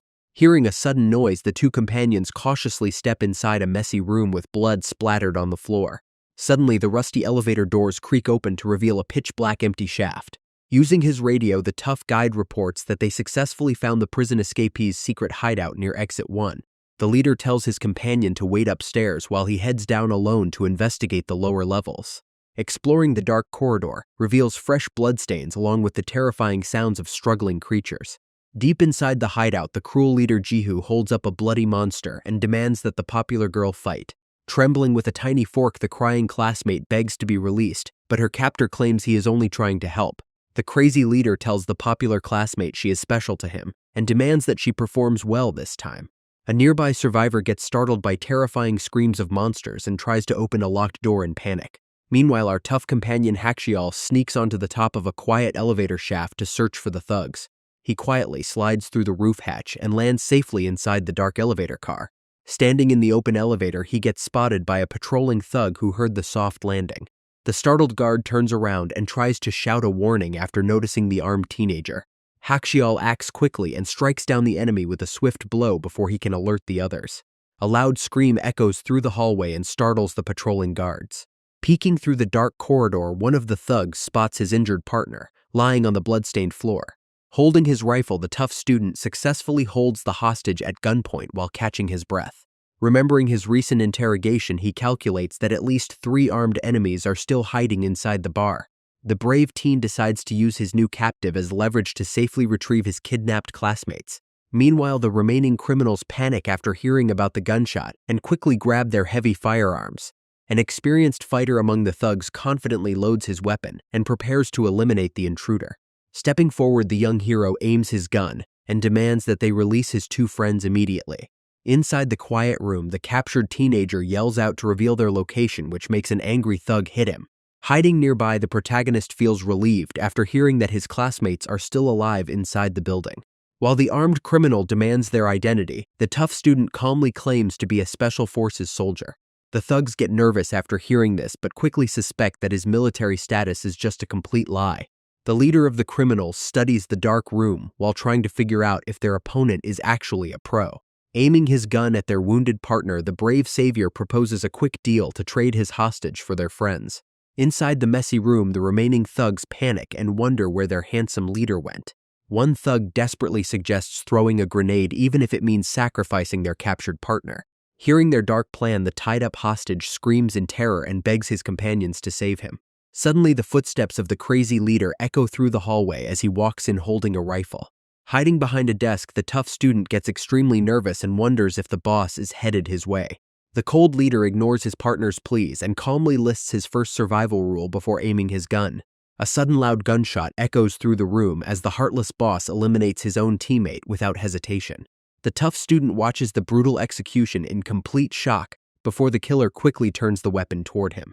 The crazy boss violently kicks the tough survivor and sends him crashing heavily onto the hard floor. Before he can do anything else, a brave student with glasses suddenly arrives and points a handgun right at him. The nervous teenager demands that they release his friends, but the enemy only gets curious about the popular girl. Lowering his massive rifle, the handsome thug tells his partner to not shoot the newcomer. He proposes letting the boy go because he feels there is something highly unique about the beautiful classmate. Sweating with immense tension, the young man demands her immediate release and threatens to fire his weapon. The smug villain notices his determination and wonders if the two students are actually in a romantic relationship. Sudden shouting echoes from the stairwell as the military backup finally arrives to surround the entire building. The crazy leader realizes military backup is actually here and mocks the nervous teenager to lower his weapon. Walking away from the standoff, the villain warns him that the beautiful girl is currently trapped alone with a monster. While the criminals quickly escape the building, the panicked student sprints down the hall to find his friends. Barging inside a room, he finds his captured friend, but immediately runs out after learning that the girl is elsewhere. Left tied up on the floor, the jealous classmate gets angry and grumbles that the two must definitely be dating. Minjun desperately swings open the door to another dark room, hoping that his popular classmate is still alive. A look at the list of escapees reveals that these dangerous convicts are actually deadly murderers and death row inmates. Inside the quiet room, a single bloody fork lies on the floor, serving as a dark hint of what happened to the girl. Stepping inside the messy room, the young student is relieved to find his classmate sitting on the floor. Before he can even say anything, the terrified girl suddenly lunges forward to hug him tight. Tears fall as she cries loudly on his shoulder, while the shocked boy slowly reaches out to comfort his friend. Holding her close, the protagonist softly promises that she is safe and does not need to worry anymore. Meanwhile, some heavily armed soldiers search the blood-stained lobby after the dangerous criminals. One guard reports on his radio that he chased the escapees for 300 meters but lost them in the chaos. The captain orders them to regroup and return to Gunja Station because splitting up is far too dangerous. The brave soldier praises the tough teenager for his incredible skills, but the boy worries about retaliation. When asked about his shooting skills, the young defector reveals he had to eliminate a tormentor to escape his homeland. The teenager admits he wanted to enlist in the army after high school, while addressing the sergeant by his full name.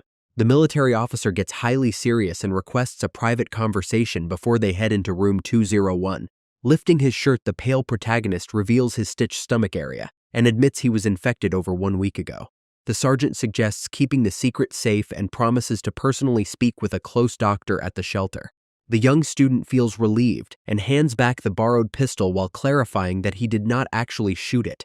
Smiling gently at his honesty, the leader reassures him that everything is fine as they prepare for their next move.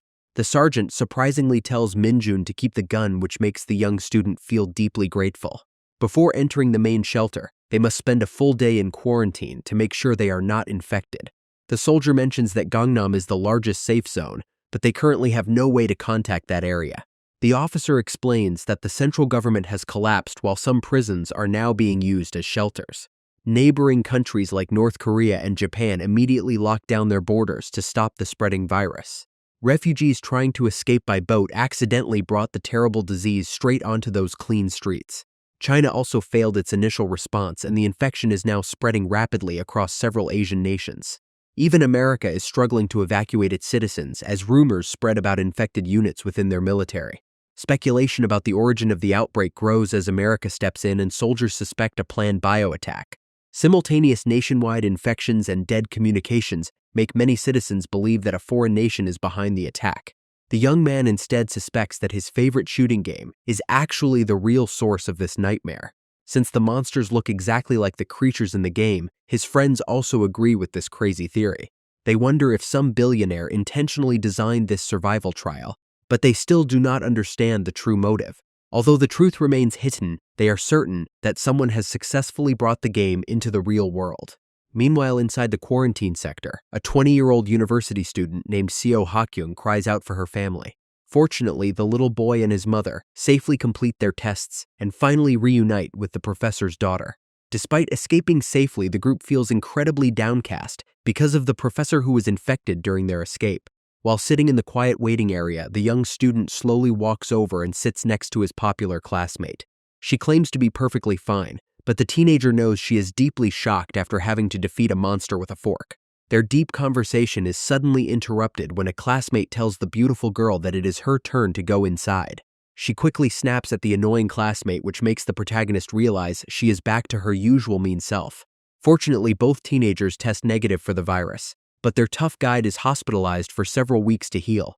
Entering the private clinic, the anxious teenager finally shows the doctor his mysterious stomach wound. After inspecting the dark marks, the professional immediately confirms that the young student is indeed infected. Since he still behaves normally, she suggests that his body probably holds the key to developing a powerful cure. The boy worries about being sacrificed for research, but she explains that this small base lacks proper equipment. To protect his life, the doctor promises to keep his condition a secret as long as he follows her strict rules. Stepping back out into the dark corridor, the pale teenager meets his beautiful classmate and explains the situation. Suddenly remembering a crucial detail from their talk, the popular girl pushes him aside and runs down the hallway. Barging into the office, the popular girl tells the doctor that they must talk about an extremely urgent matter. The sudden entrance completely startles the medical professional, who was actually preparing to head home. Sitting down, the anxious classmate desperately begs her to keep this highly private conversation a secret. Bringing up her sick classmate, she nervously asks if an infected guy can still be close with a girlfriend. This incredibly bizarre question leaves the doctor completely stunned and speechless in her seat.